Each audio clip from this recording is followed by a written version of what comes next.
دنیا کو ہے پھر مار کے روح و بدن پیش، تہذیب نے پھر اپنے درندوں کو ابھارا، اللہ کو پابند دیے مومن پہ بھروسہ، ابلیس کو یورپ کی مشینوں کا سہارا۔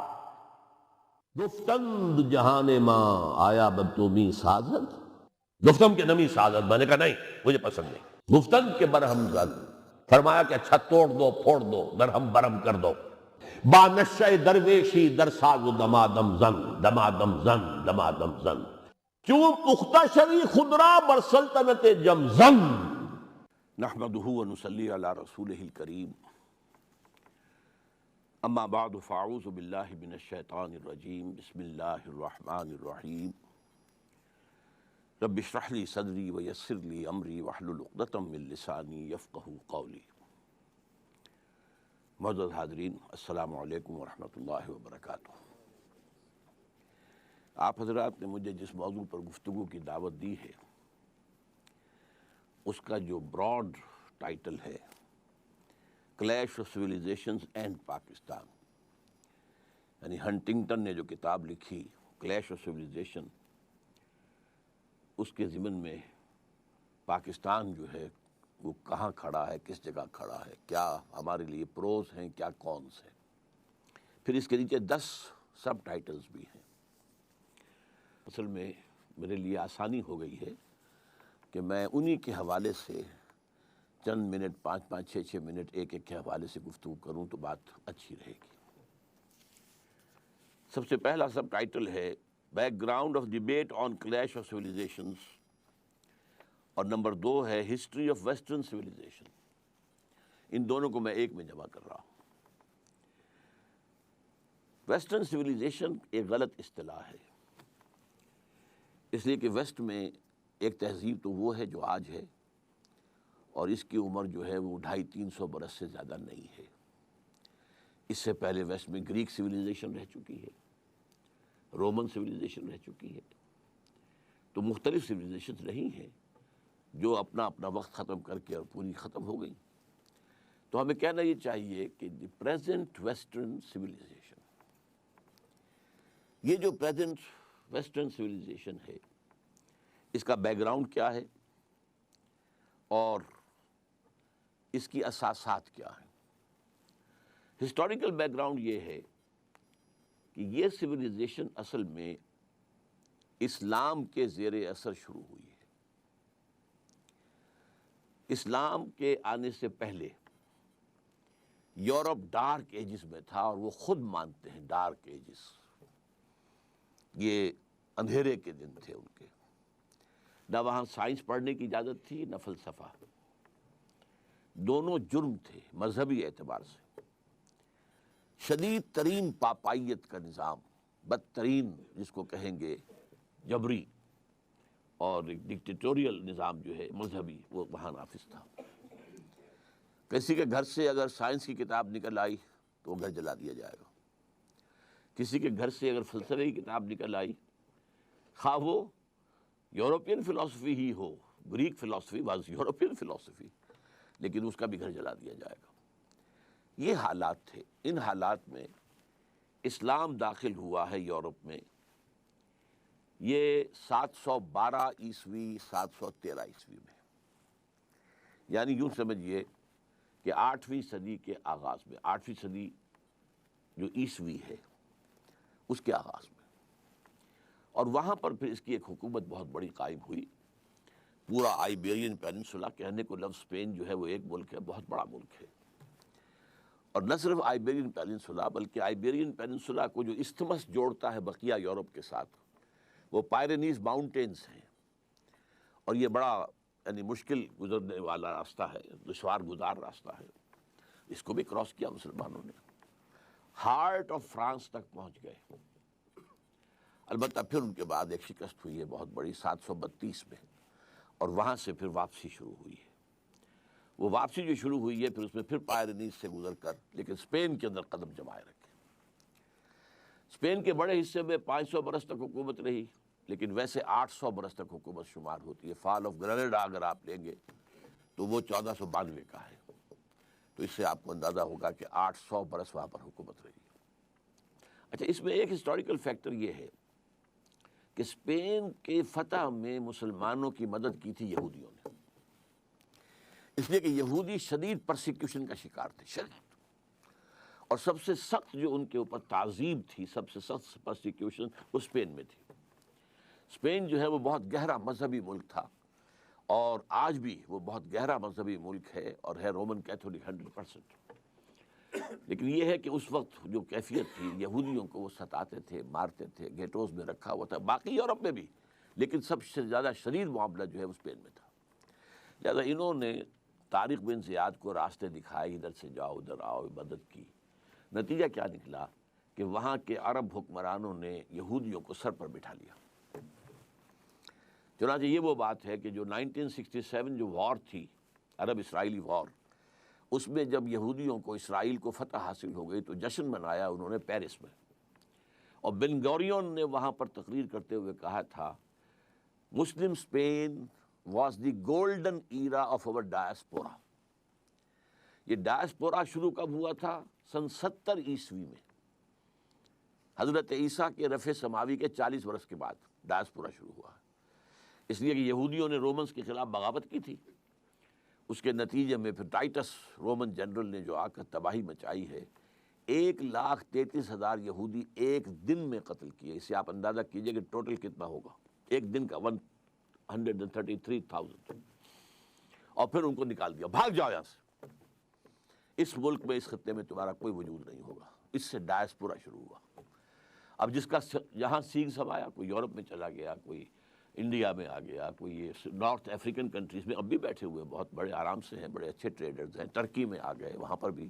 تو اس طریقے سے یہ پھیلتے چلے گئے، تو یہ ڈائسپورا کہلاتا ہے۔ تو گولڈن ایرا جو ہے وہ ڈائسپورا کا ان کے لیے وہ اسپین ہے۔ اب جو کلچر اور جو تہذیب زبردست ہسپانیہ کے اندر ڈیولپ ہوئی، اور علمی طور پر بڑی بڑی یونیورسٹیز، کارڈووا کی یونیورسٹی، قرطبہ کی، گرناڈا کی، غرناطہ کی یونیورسٹی، ٹولیڈو، یہ یونیورسٹی تولیتلا جس کو کہتے ہیں، یہاں پر یورپ سے بھی نوجوان آتے تھے پڑھنے کے لیے، اور جو قریب ترین ملکیں 3 ہیں، پہلے فرانس ہے، پھر جرمنی، اور نیچے جو ہے ٹانگ نیچے نکل جاتی ہے اٹلی کی۔ یہ تینوں ملک جو ہیں ہسپانیہ سے قریب ترین ہیں، وہاں کا نوجوان آتا تھا، اور اسلام نے جو تہذیب دی تھی اس کی بنیادیں کیا تھی؟ توہمات سے نکل آؤ، اپنا موقف قائم کرو علم پر، وَلَا تَقْفُ مَا لَيْسَ لَكَ بِهِ عِلْمٌ إِنَّ السَّمْعَ وَالْبَصَرَ وَالْفُؤَادَ كُلُّ أُولَٰئِكَ كَانَ عَنْهُ مَسْئُولًا۔ ہم نے تمہیں آنکھیں دی ہیں، سماعت دی ہے، بصارت دی ہے، دماغ دیا ہے، کمپیوٹر دیا ہوا ہے اس دماغ کے اندر، اس سے کام لو۔ صرف توہمات کے اوپر کوئی عقائد قائم کر لینا اور اپنا موقف بنا لینا جائز نہیں ہے۔ اور اس کو علامہ اقبال نے مانا ہے کہ یہ inner core of the present western civilisation یہ ہے، اینڈ دس از قرآنک۔ ان کی جو مشہور کتاب ہے، لیکچرز جو ہیں 6-7 بلکہ ہیں وہ، the reconstruction of religious thought in Islam, اس کے پریفیس میں وہ لکھتے ہیں، the inner core of the present western civilisation is Islamic.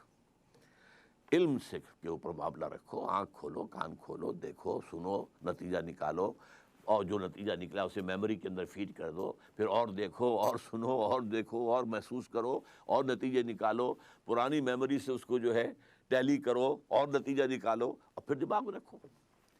یہ تھا جو انر کور تھا عرب سویلائزیشن کا، اور اس میں فریڈم آف ریلیجن، مذہب کی پوری آزادی، برابر، کوئی تشدد کسی پر نہیں، کوئی پرسیکیوشن نہیں، کسی کے اوپر جبر نہیں۔ پھر وہاں پر مساوات، تمام مسلمان بالکل مساوی، ایک کندھے سے کندھا لگا کر۔ اگر کوئی پہلی صف کے اندر جا کر کوئی غلام بیٹھ گیا ہے تو کوئی بادشاہ بعد میں آیا ہے تو غلام کو اٹھا نہیں سکتا وہاں سے، اسے غلام کے ساتھ جو ہے ایک ہی صف میں کھڑے ہو گئے محمود و ایاس، نہ کوئی بندہ رہا اور نہ کوئی بندہ نواز۔ یہ تہذیب اسلام نے دی تھی۔ اس تہذیب کے اثرات جو ہیں، اب ہوا کیا تھا، جیسے ہمارے نوجوان جاتے ہیں یورپ میں اور امریکہ میں، لیکن اکثر و بیشتر پھر وہیں کے ہو کر رہ جاتے ہیں، اور ہمارا جو ہے برین ڈرین ہوا ہے، ٹیلنٹ ہمارا یہاں سے وہاں جا کر جو ہے وہ یوز ہو رہا ہے، اور انہیں سستا جو ہے انسانی مواد مل گیا ہے جس کو وہ استعمال کر رہے ہیں۔ لیکن یہ لوگ آتے تھے، پڑھتے تھے، واپس جاتے تھے۔ اچھا، ان لوگوں کے اندر یہودیوں نے بیٹھ کر عیسائیت سے اپنا انتقام لینے کے لیے جو اسلام کے اصول تھے ان کو مزید ایکسٹینڈ کر کے، مثلا فریڈم. اب ایک فریڈم تو کیا ہے، اسلام کا تصور یہ ہے کہ تم سب فری ہو، اللہ کے بندے ہو. You are all slaves but not to any human being but to Allah. تو آزادی ایک محدود آزادی ہے، آپ کو قرآن و سنت کے دائرے میں رہ کر آزادی حاصل ہوگی، اس سے زیادہ نہیں. انہوں نے مادر پدر آزادی کا تصور، لبرلزم کے انجیکشن لگا ہے آزادی. اسی طریقے سے عورت اور مرد کے درمیان مساوات، ان کے حقوق، ان کا ایک بیلنس اسلام نے دیا تھا. انہوں نے اس کو بھی، مساوات کو بھی، عورت اور مرد کی بالکل کامل مساوات قرار دے کر اور خاندانی نظام کو تباہ کرنے کا بندوبست کیا. اس طرح سے انہوں نے یہ سویلائزیشن جو ہے رفتہ رفتہ وہاں پھیلی. نتیجہ کیا نکلا؟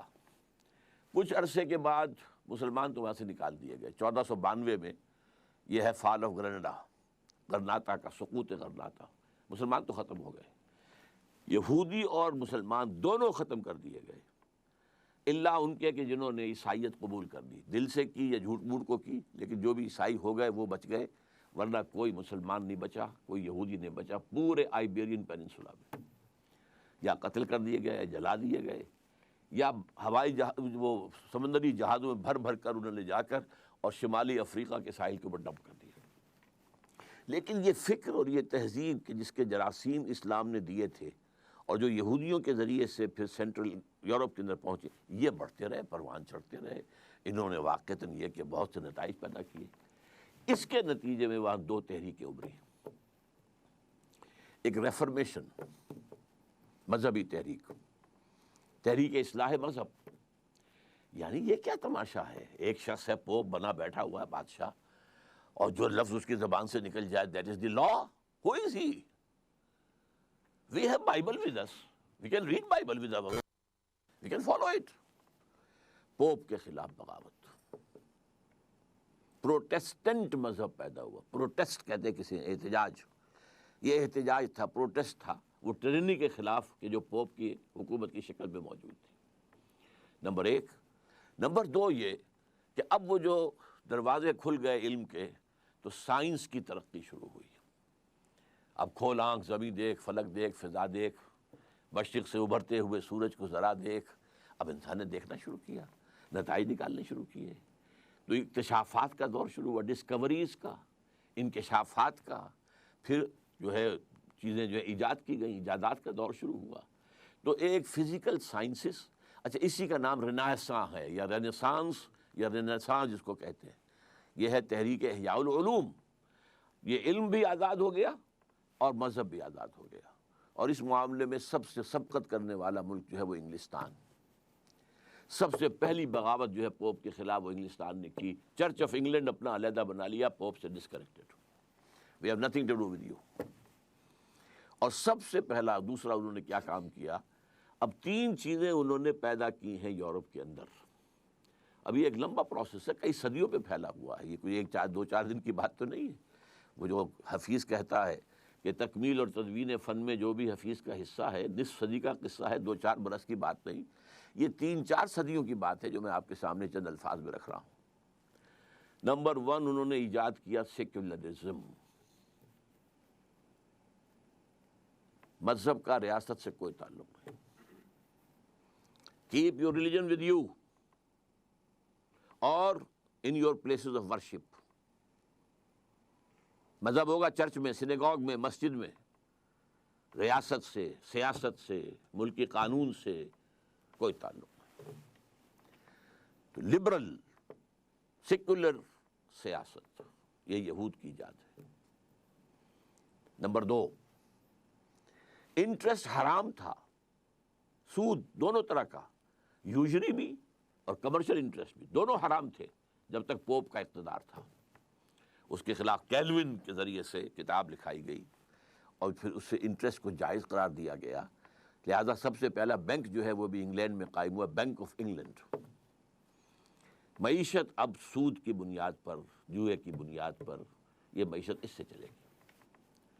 تیسرا کام انہوں نے یہ کیا، یہ ان کا انتقام تھا عیسائیوں سے اور یورپ سے بدلہ لینے کے لیے، کہ ان میں بد اخلاقی، فحاشی، بے پردگی، عریانی، فری سیکس، اسے رواج دو، میک دم اینیملس.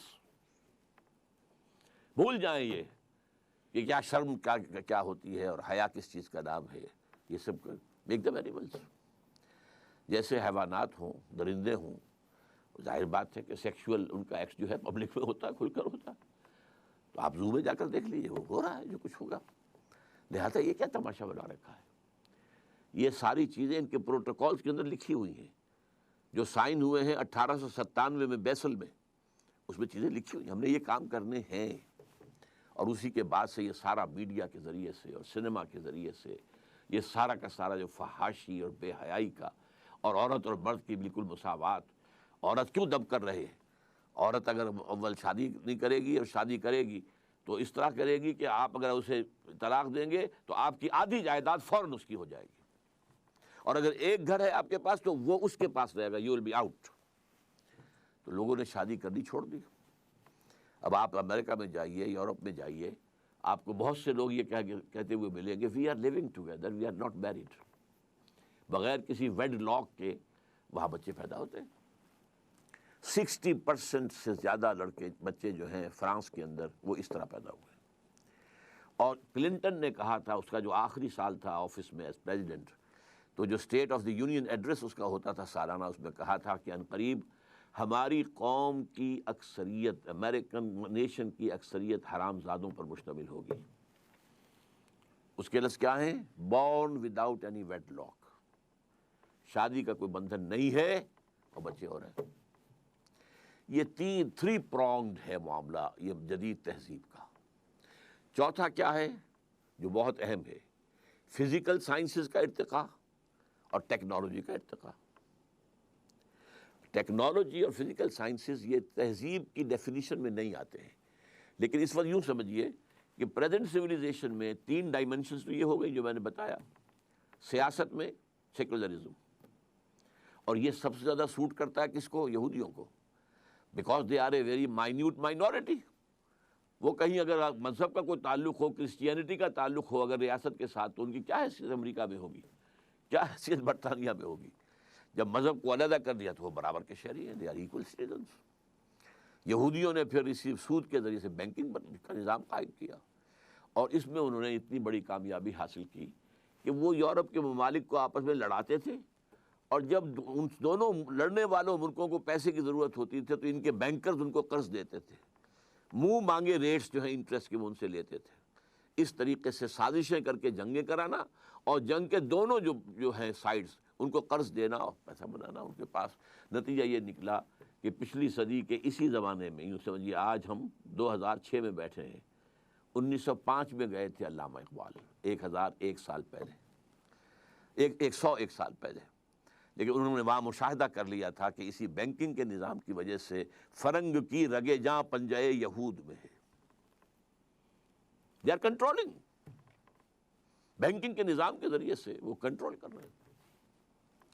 تو تہذیب کے جو سمجھیے بے شرم بے حیا معاشرت، خاندانی نظام کی تباہی، بے خدا بے دین لبرل سیاست، سود اور جوئے پر مبنی آزاد معیشت، اور چوتھی چیز جس کو میں اب اس وقت میرے سامنے مثال آئی ہے، پہلے کبھی نہیں آئی، جیسے 4th ڈائمنشن کہتے ہیں. یہ جہاں ہم بیٹھے ہیں ایک لمبائی ہے، ایک چوڑائی ہے، ایک اونچائی ہے. یہ 3 ڈائمنشنل اسپیس کا کانسیپٹ ہے. لیکن یہ کہ آپ کو معلوم ہے کہ آئنسٹائن نے آ کر جو کانسیپٹ دیا، time is the 4th dimension space and that is the most important. Visible نہیں ہے، it's the 4th dimension of space. اسی طرح اس تہذیب کے جو 4th ڈائمنشن ہے وہ فزیکل سائنسز اور ٹیکنالوجی ہے. یہ ہے موجودہ. اب چونکہ اس یہ سائنس سے اور ٹیکنالوجی سے قوت بڑھ گئی تو یہ پھر نکلے. یورپ سے جو نکلے ہیں ادھر گئے تو امریکہ کو فتح کیا. امریکہ کے جو وہاں کے رہنے والے لوگ تھے ان کا تقریباً نام و نشان مٹا دیا، اس لیے کہ وہ ذرا مہذب نہیں تھے، وحشی تھے. اور وحشی لوگ غلام ہونا پسند نہیں کرتے، مرنا پسند کرتے ہیں، لہذا انہوں نے اپنی تباہی جو ہے قبول کر لی، غلامی قبول نہیں کی۔ لیکن اس کے بعد ان کا جو آیا ہے سیلاب، 1492 میں فال آف اسپین ہوا ہے، فال آف گرینڈا، 1498 میں واسکو ڈی گاما نے راستہ تلاش کر لیا round the good Cape of Good Hope, اور پورا مشرقی ایشیا جو ہے یہ یورپین طاقتوں کے، اب وہ نئے اسلحہ کے ساتھ آئے تھے، بارود کا استعمال یہاں کون جانتا تھا، گنز کس کے پاس تھی، لہذا وہ فتح کرتے چلے گئے، اور پوری دنیا میں وہ تہذیب جو ہے پھیل گئی۔ اور اس تہذیب کے پھیلنے میں جہاں اس کا بھی دخل ہے کہ اٹھنے والی قوموں کے اندر کوئی اچھے اوصاف ہوتے ہیں، ہارڈ ورکنگ ہوتے ہیں، زبان کے پکے ہوتے ہیں، تو نئی نئی ابھرتی ہوئی قومیں تھیں، ان کے اندر یہ باتیں تھیں۔ اور دوسرے یہ کہ ان کا جو اسلحہ تھا اس کی وجہ سے پوری دنیا میں نہ صرف یہ کہ وہ کولونیلزم آ گیا، بلکہ تہذیبی اعتبار سے بھی پوری دنیا غلام ہو گئی۔ So the present global civilization of the world, it is by origin European, but today it is global. اس میں تین چیزیں تو ان کی گلوبل ہو چکی ہیں، تین میں سے دو، سیکولرزم، یہ سکہ چل رہا ہے ہر جگہ پر پوری دنیا میں، انٹرسٹ اینڈ بینکنگ کی بنیاد کے اوپر معاشی نظام پوری دنیا میں ہے۔ البتہ تیسرا معاملہ جو ہے تہذیبی، جس کو اگر نیرو سینس میں تہذیب کا لفظ استعمال کیا جائے تو خاندانی نظام ہے، شرم اور حیا ہے، شادی کا بندھن ہے، اس کا تقدس ہے، والدین کی خدمت ہے، ان کا ادب ہے، بڑھاپے میں ان کی خدمت کرنا، یہ ساری چیزیں جو ہے، یہ تیسری چیز جو ہے اس کے خلاف اب ان کی پوری طاقت لگی ہوئی ہے کہ مسلم ورلڈ میں سے ان تمام چیزوں کو بھی ختم کر دیں، واش آف کر دیں، تاکہ جیسے ہم ہیں ویسے ہی وہ ہو جائے۔ چنانچہ پہلے کائرو کانفرنس ہوئی تھی، ویمن لب کانفرنس، 5 سال کے بعد بیجنگ کانفرنس ہوئی، پھر بیجنگ +5 کانفرنس ہوئی جا کر نیو یارک میں یونائٹڈ نیشنز جنرل اسمبلی کے تحت، اور اس کا سب کا ایجنڈا کیا تھا اور کیا ان کی سفارشات ہیں؟ عورت اور مرد بالکل یکساں، نمبر 1، انہیریٹنس میں بھی اور شہادت میں بھی۔ عورت اگر اپنا جسم بیچتی ہے تو اس سے آپ برا نہیں کہہ سکتے، پروسٹیٹیوشن کوئی برائی نہیں ہے، بلکہ پروسٹیٹیوشن کا لفظ بھی اپنی لغت سے نکال دو، انہیں کہو سیکس ورکرز۔ جیسے ایک مزدور اپنی مسل پاور استعمال کرتا ہے، کسی چلا رہا ہے یا ہل چلا رہا ہے، ایسے انہوں نے اپنے جسم کا ایک حصہ استعمال کیا ہے اور پیسے لیے ہیں، تو what blame? They are sex workers, not prostitutes۔ پھر ہومو سیکشولیٹی، اس کو بھی ایک نارمل انکلینیشن مانا جائے، یہ نہیں ہے کہ فطرت سے کوئی فرار ہے اور فطرت سے کوئی دور، نہیں، نارمل ہے۔ اچھا، عورت اول تو شادی کرے گی نہیں کرے گی تو گھر کا کام کاج کرنے کی وہ پابند نہیں ہے، اگر کرے گی تو ویج لے گی اپنے شوہر سے، اگر گھر کا کوئی کام کرے گی، اور یہ بھی بچے پیدا کرنا بھی کوئی اس کا فرض نہیں ہے، اگر وہ حمل اور ولادت کے سختیوں سے گزرے گی تو بھی ویجز لے گی مرد سے۔ یہ ایجنڈا دنیا کو دیا گیا ہے بیجنگ +5 کانفرنس یونائٹڈ نیشنز کی جنرل اسمبلی کے تحت۔ تو یہ ہے پریزنٹ سویلائزیشن، اور اس کا جو اثر ہے عالم اسلام پر، کہ دو چیزیں تو پوری طور پر، ایک تو یہ کہ ٹیکنالوجی تو چھائی گئی، لیکن یہ کہ تہذیب کے عناصر میں سے دو پورے طور پر پورے عالم اسلام میں ہے، پورے دنیا میں بھی ہے۔ تیسرا البتہ جو ہے اس میں ابھی کچھ ہم تھوڑا بہت ریلیکسٹنس شو کر رہے ہیں، لیکن billions and billions of dollars جو ہے وہ این جی اوز کو جو دیے جا رہے ہیں وہ اسی کام کے لیے دیے جا رہے ہیں۔ تیسرا سوال آپ کا جو ہے میرا خیال ہے کہ میں نے کور کر لیا ہے، values and institutions of western civilisation. Values بھی سامنے آ گئیں، انسٹیٹیوشنز بھی سامنے آ گئیں۔ سب سے بڑا انسٹیٹیوشن پارلیمنٹ، سب سے بڑا انسٹیٹیوشن بینک، باقی یہ ہے کہ جو بھی ایک فری سیکس، یہ ان کے انسٹیٹیوشنز ہیں۔ Why did Western civilization become so powerful؟ اس کا جواب بھی میں دے چکا ہوں۔ نمبر 1 تو یہ کہ ان کے پاس جو ٹیکنیکل طاقت تھی اس کا مقابلہ کرنے والے دنیا میں کوئی تھے ہی نہیں۔ اب There was no match۔ Number دو یہ کہ یہ ذرا نیسنٹ ہیومن پوٹینشل تھا، اور یہ ایک فلسفہ ہے ہسٹری کا، فلاسفی آف ہسٹری، کہ ایک قوم اٹھتی ہے، پوری قوت کو پہنچتی ہے، جوان ہوتی ہے، پھر ادھیڑ ہوتی ہے، اور پھر بوڑھی ہو جاتی ہے، پھر مر جاتی ہے۔ یہ قومیں ابھری، یہ اپنے ان ڈارک ایجز سے نکل کر آئیں، جو وحشت کا دور تھا اور وحشیانہ جو انداز ان کا تھا اس سے نکل کر آئیں۔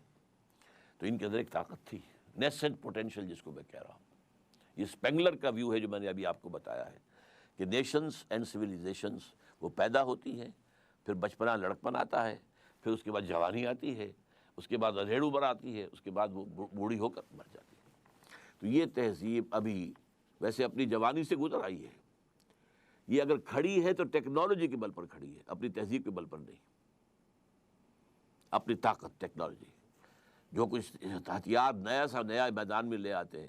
آپ کو معلوم ہے کہ افغانستان میں روس کو بھگانے والا، ویسے تو کہنے کو ہم کہہ دیتے ہیں اور صحیح بھی ہے کہ جو جذبہ شہادت تھا یہ افغانوں کے اندر، اور وہ غلام رہنا نہیں جانتے تھے، لہذا انہوں نے جانیں دے کر، لیکن پھر یہ کہ ان کو یوز کیا امریکہ نے، ہتھیار بے پناہ، ڈالرز ٹرنک کے ٹرنک بھرے ہوئے آتے تھے، ان میں سے اس بہتی گنگا میں ہمارے جرنیلوں نے بھی ہاتھ دھوئے ہیں، اور کروڑوں اربوں جو ڈالر ہے کمائے ہیں، اور بڑے بڑے ان کے بیٹے جو ہیں بڑے جو ہیں وہ انڈسٹریلسٹ بن کر آ گئے ہیں۔ کہاں سے آ گئے، کہاں سے پیسہ آ گیا؟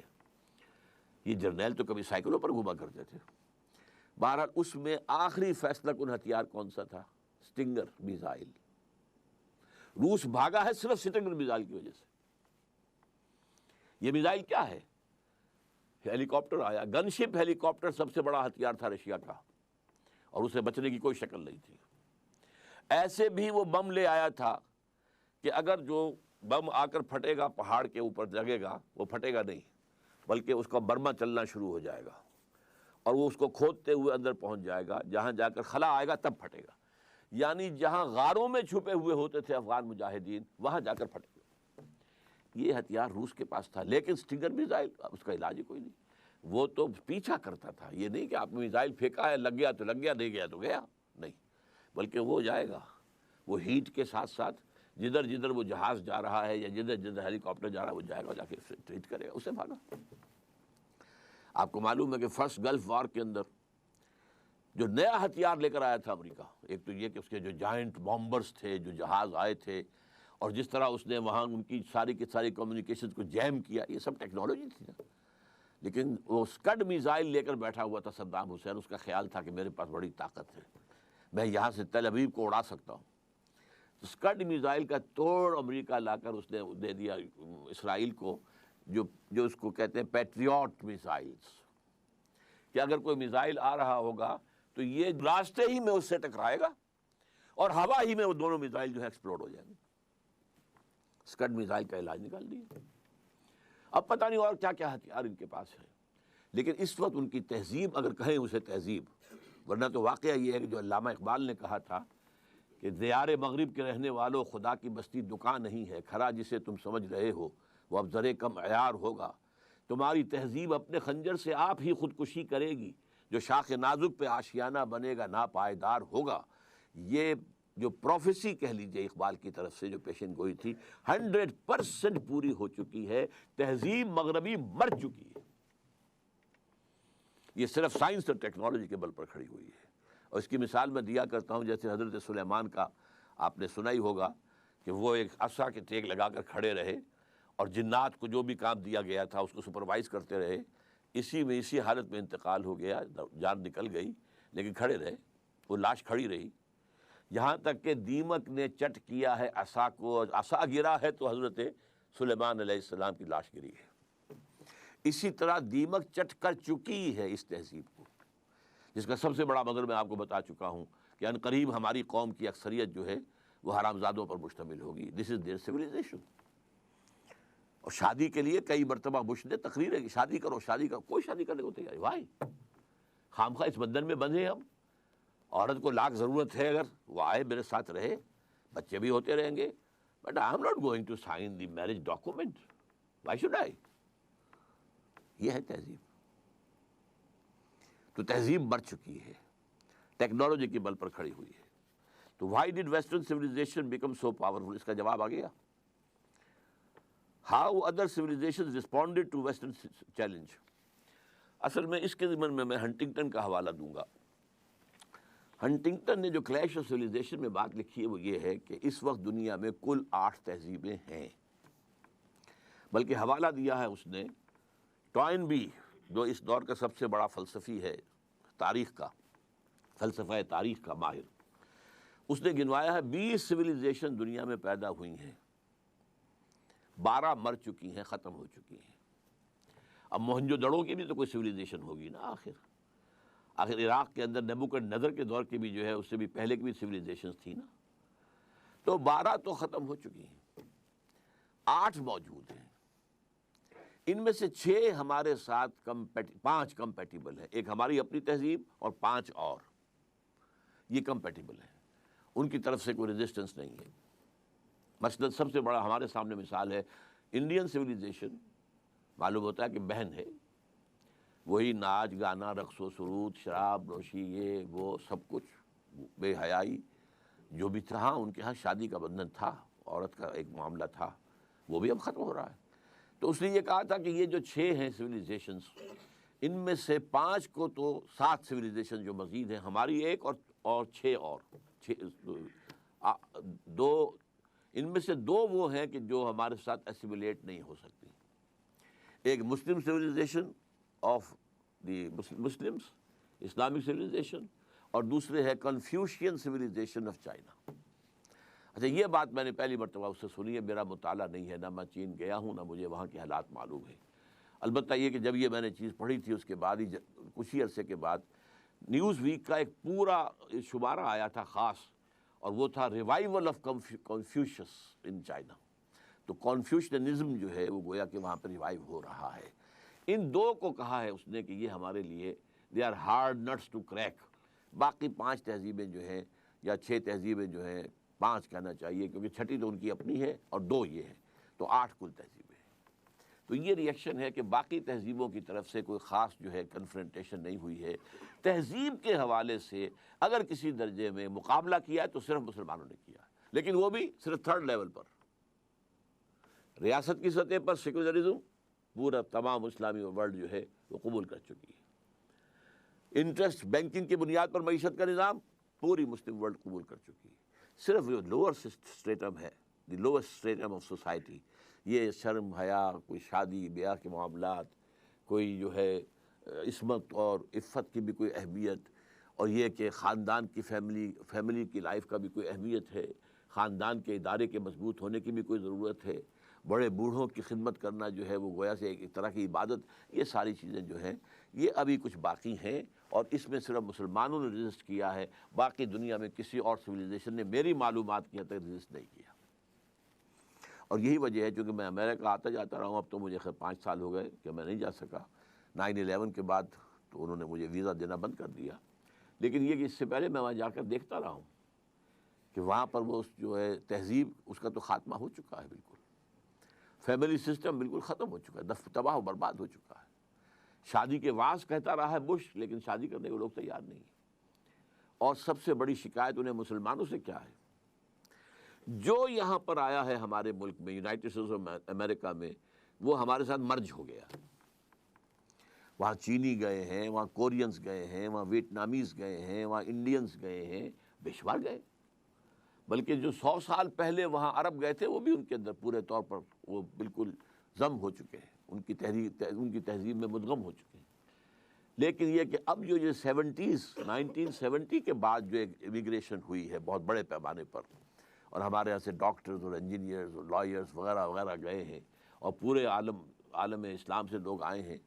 انہوں نے، ان کا کہنا یہ ہے کہ یہ لوگ اپنی آئیڈینٹی برقرار رکھتے ہیں، یہ ہمیں مکس نہیں ہوتے. ہماری پارٹیز میں نہیں آتے کہ شراب نہیں پینی ہے، ہمارے اور سوشل فنکشنز ہوتے ہیں وہ مکسڈ ہوتے ہیں، وہ نہیں آتے ہیں. اور بہت سے لوگ ہیں جو کر رہے ہیں، لیکن بہت سے لوگ وہ ہیں جو نہیں کر رہے. انہوں نے اپنے اسلامک سینٹرز بنا لیے ہیں. تو یہ ہمارے ہاں ایک اپنی آئیڈینٹی برقرار رکھے ہوئے ہیں. یہ انہیں سب سے زیادہ کھلنے والی بات ہے. How other civilisations responded to western challenge, یہ میں نے آپ کے سامنے رکھ دیا. How Muslim responding to western challenge وہ میں آپ کے سامنے رکھ چکا ہوں. 2 چیزیں 100% قبول کر چکے ہیں، اور تیسری چیز کے لیے اب جو جد و جہد ہو رہی ہے، ایک ہی حکم اور ایک ہی آرڈیننس، اور 30% عورتیں گھروں سے نکل کر آ کر اسمبلیوں کے اندر پہنچ گئی. یہ مکسڈ جو ہے ایک ثقافت پیدا کرنے کا سب سے بڑا کام تھا، اور سب سے بڑا جرم ہے میرے نزدیک مذہبی جماعتوں کا، کسی نے پروٹیسٹ نہیں کیا. ان کی گھٹی میں انتخابات پڑے ہوئے، گھٹی کے اندر خدر یہ تھا کہ اگر رجسٹ کرے گا تو انتخاب نہیں کرائے گا یہ. اور نظر آ رہی تھی کچھ جیسے بلی کو جو ہے خواب میں نظر آتے ہیں چھیچڑے لٹکے ہوئے، ایسے انہیں وہ اپنے یہ سارے جو بھی ان کو حاصل ہے مراعات وہ نظر آ رہی تھی. لہذا کسی نے کچھ نہیں کہا، ٹھیک ہے، ورنہ پوری دنیا میں کہیں نہیں ہے. ڈیموکریسی کا باپ امریکہ ہے، وہاں ایسا ہے. پہلی مرتبہ کہتے ہیں 16% عورتیں جو ہیں وہاں کی جو کانگریس کے اندر ہو گئی ہیں فار دی فرسٹ ٹائم. 33% کا کیا سوال، بھارت میں کہاں ہے؟ اور وہ عورتیں جو ہیں ان کی کوئی فکسڈ کوٹا نہیں ہے وہاں پر. ہاں کوئی عورت ہے وہ اپنا الیکشن لڑتی ہے، ہمارے ہاں بے نظیر لڑتی رہی ہیں، یہ عابدہ امام جو ہیں وہ لڑتی رہی ہیں، عورتیں لڑتی رہی ہیں، شاید تہمینہ دولتانہ نے بھی لڑا ہوگا اللہ عالم. لیکن یہ کہ وہ اپنے مقابلہ کر کے سامنے آتے تھے، یہ نہیں تھا کہ اب جو ہے پروونشل اسمبلی کے ممبرز بیٹھے ہوئے وہ عورتوں کو جو ہے وہ 33% عورتوں کو نامینیٹ کریں گے، اور اب ان کے جو بھی انٹرسٹ ہوں گے اس سے وہ خود کیا حاصل کرنا چاہیں گے اس کا آپ اندازہ کر لیجئے، مجھے کچھ کہنے کی ضرورت نہیں ہے.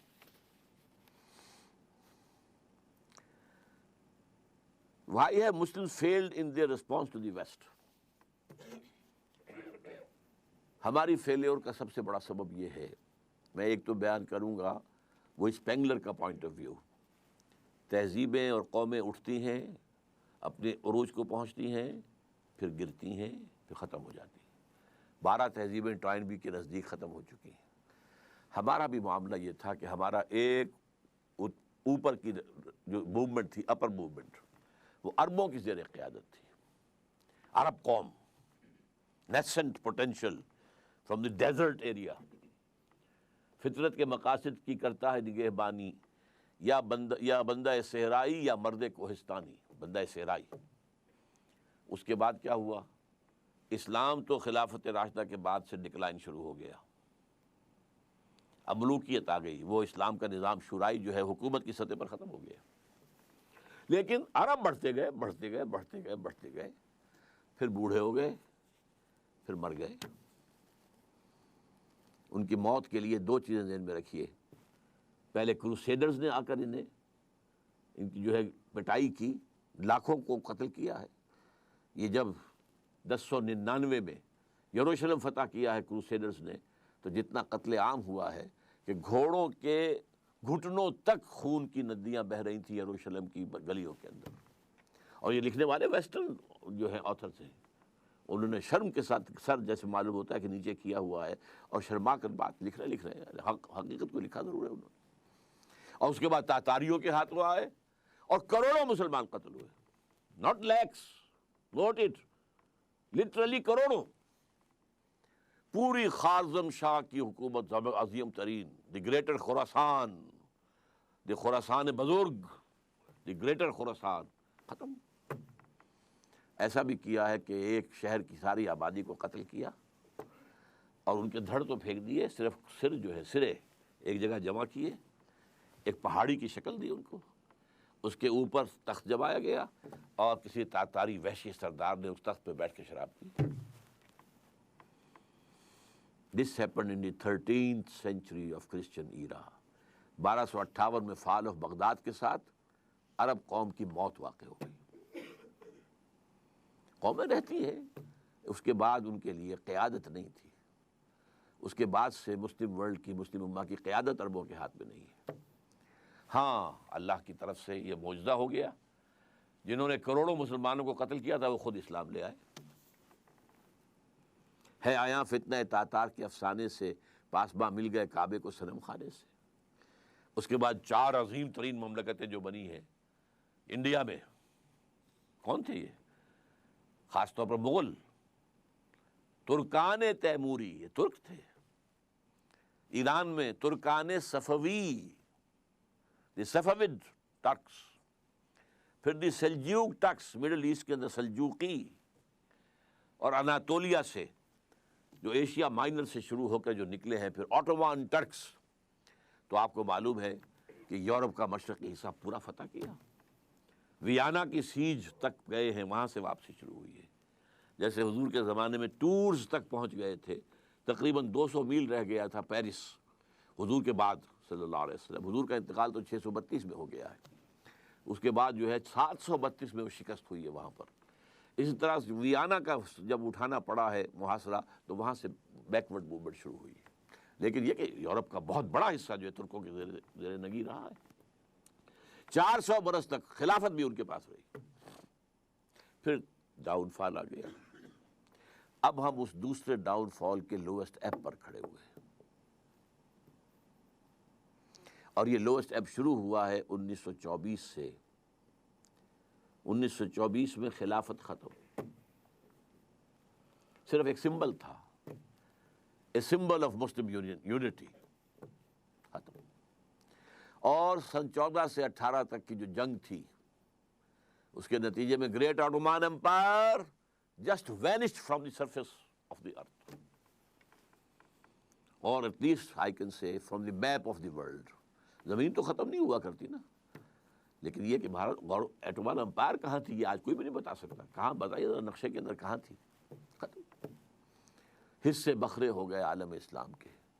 بغاوت کروائی تھی ترکوں کے خلاف عربوں سے. کرنل لارنس اس نے جو بغاوت کروائی ہے، یہ جو شاہ بیٹھا ہوا حسین کا اس کا پردادا جو تھا اس نے بغاوت کی تھی اور ترکوں کو ذبح کیا تھا، ترکوں کو قتل کیا تھا.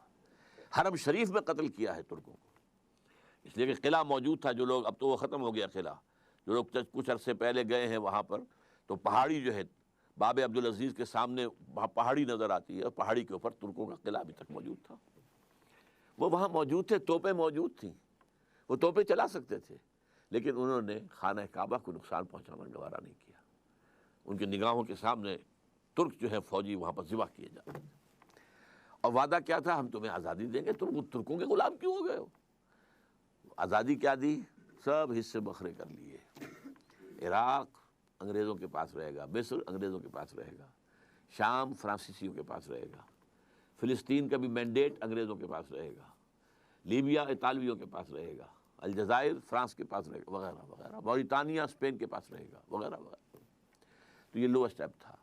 تو ہم اس اعتبار سے اس وقت تاریخی پہلو سے وہ اپنے دو عروج دیکھنے کے بعد، پہلا عروج under the leadership of the Arabs, دوسرا عروج under the leadership of the tricks.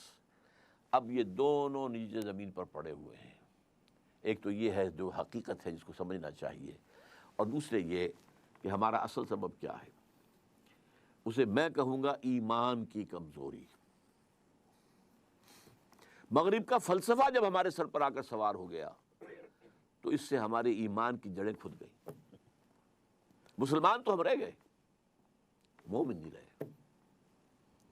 وہ جو پرسنل کنوکشن ہوتی، یقین، جس کو اقبال کہتا ہے یقین پیدا کرے ناداں یقین سے ہاتھ آتی ہے، وہ درویشی کے جس کے سامنے جھکتی ہے فغفوری. یقین نہیں رہا. یقین کہاں ہے؟ We have only a racial کریڈ.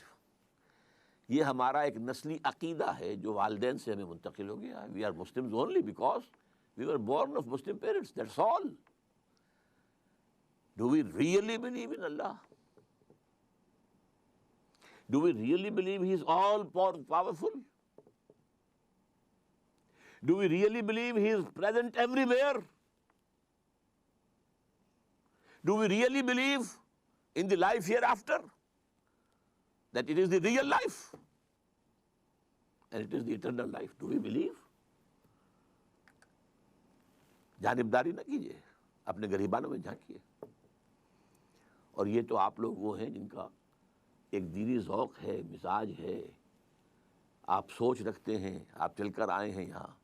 آپ لوگوں کا کیا حال ہے؟ چاہے وہ جدید تعلیم یافتہ لوگ ہیں اور چاہے وہ عوام الناس ہیں. ایمان کہاں ہے؟ اور ایمان کیوں ختم ہوا یہ بھی نوٹ کر لیجئے. اس کی تشخیص کی تھی 20ویں صدی عیسوی کے مفکر اعظم قرآن سے دوری، قرآن کو بند کر دو، انہیں علم کلام میں الجھا دو، انہیں تصوف میں مگن کر دو، مست رکھو ذکر و فکر صبح گاہی میں اسے۔ قرآن کو بند کر لو، ورنہ قرآن میں تو یہ پڑھیں گے تو ملوکیت کے خلاف بات سامنے آئے گی، بادشاہت کے خلاف، سرمایہ داری کے خلاف، لہذا اس کو بند کر دو۔ اول تو یہ کہ عربی زبان جو ہے وہ ایران نے آ کر بیریئر لگا دیا کہ عربی رک گئی۔ یہ بھی ایک تاریخی حقیقت سے نوٹ کر لیجئے۔ عربین پیننسولا یوں چلتا ہے، نیچے سے چوڑا ہے، اوپر سے تنگ ہے، ادھر سے خلیج فارس آ رہی ہے اور ادھر سے بحر قلزم آ رہا ہے۔ اچھا، اس کے اوپر جو ہے تاج بڑا رکھا ہوا ہے، وہ بھی عرب ورلڈ ہے، عراق عرب اور شام عرب، اور اس کو کہتے ہیں الجزیرہ۔ یہ جزیرہ نما عرب جو ہے الجزیرہ ہے۔ یہاں سے اسلام نکلا، مسلمان نکلے، فتوحات شمال میں تو خیر کوہ قاف جو ہے وہ رکاوٹ تھا، زیادہ آگے جا نہیں سکتے تھے، مغرب میں پھیلا، مشرق میں پھیلا، فتوحات تو دونوں طرف یکساں ہوئیں، لیکن کلچرل وکٹری جو ہے وہ ایسٹ میں حاصل نہیں ہو سکی، صرف ویسٹ میں ہوئی، چونکہ شمالی افریقہ جو ہے بیرن تھا، وہاں کوئی کلچر تھا ہی نہیں، وہاں کوئی تہذیب تھی ہی نہیں، نہ کوئی فلسفہ تھا، نہ کوئی ادب تھا، لہذا ویکوم تھا، اس ویکوم کو عربی نے آ کر کیپچر کیا، اور آج پورے شمالی افریقہ کی زبان عربی ہے۔ کیسے ہو گئی؟ That was due to that vacuum of culture۔ عرب آ کر چھا گئے، ان کی تہذیب چھا گئی، ان کی زبان چھا گئی، اور بڑے خوش قسمت رہے کہ اب ان کی مادری زبان ہے جس میں قرآن مجید ان کے پاس موجود ہے۔ مشرق کی طرف جب بڑھے ہیں، عراق سے نکل کر، شام سے نکل کر گئے مغرب کی طرف، عراق سے نکل کر آئے مشرق کی طرف، جو ایران ہے اس کا اپنا کلچر تھا، اس کی تہذیب تھی، اس کی زبان تھی، اس کا لٹریچر تھا، اس کی شاعری تھی، اس کا فلسفہ تھا، لہذا کلچرلی اسلام ایران کو فتح نہیں کر سکا، پولیٹیکلی فتح کیا ہے۔ اور اس کے بعد ٹیکس آ گئے، انہوں نے بھی پرشین اختیار کیے۔ ہمارے ہاں جو 800 برس حکومت رہی ہے تو Persian was the official language, not Arabic. عربی جاننے والے جو ہیں وہ تو صرف چند مولوی لوگ ہوتے تھے، اور وہ بھی عربی کہاں جانتے تھے، وہ تو فقہ پڑھتے تھے اصل میں، اس لیے کہ 3 عہدوں کے لیے آدمی درکار تھے، سول سروس تھی یہ ان کی مسلمان حکومتوں کی، کہ انہیں قاضی چاہیے، magistrates, they must be expert in law, مفتی چاہیے، یورس کنسلٹنٹس، مفتی، اور خطیب چاہیے جامع مسجدوں کے لیے۔ اس کے لیے انہوں نے نظام بنایا، ایک تعلیمی نظام، اس میں زیادہ زور نہ عربی زبان پر ہے نہ قرآن پر ہے، سارا زور فقہ پر ہے۔ لہذا یہاں پر عربی آئی ہی نہیں، قرآن مجید سے ہمارا تعارف ہوا ہی نہیں۔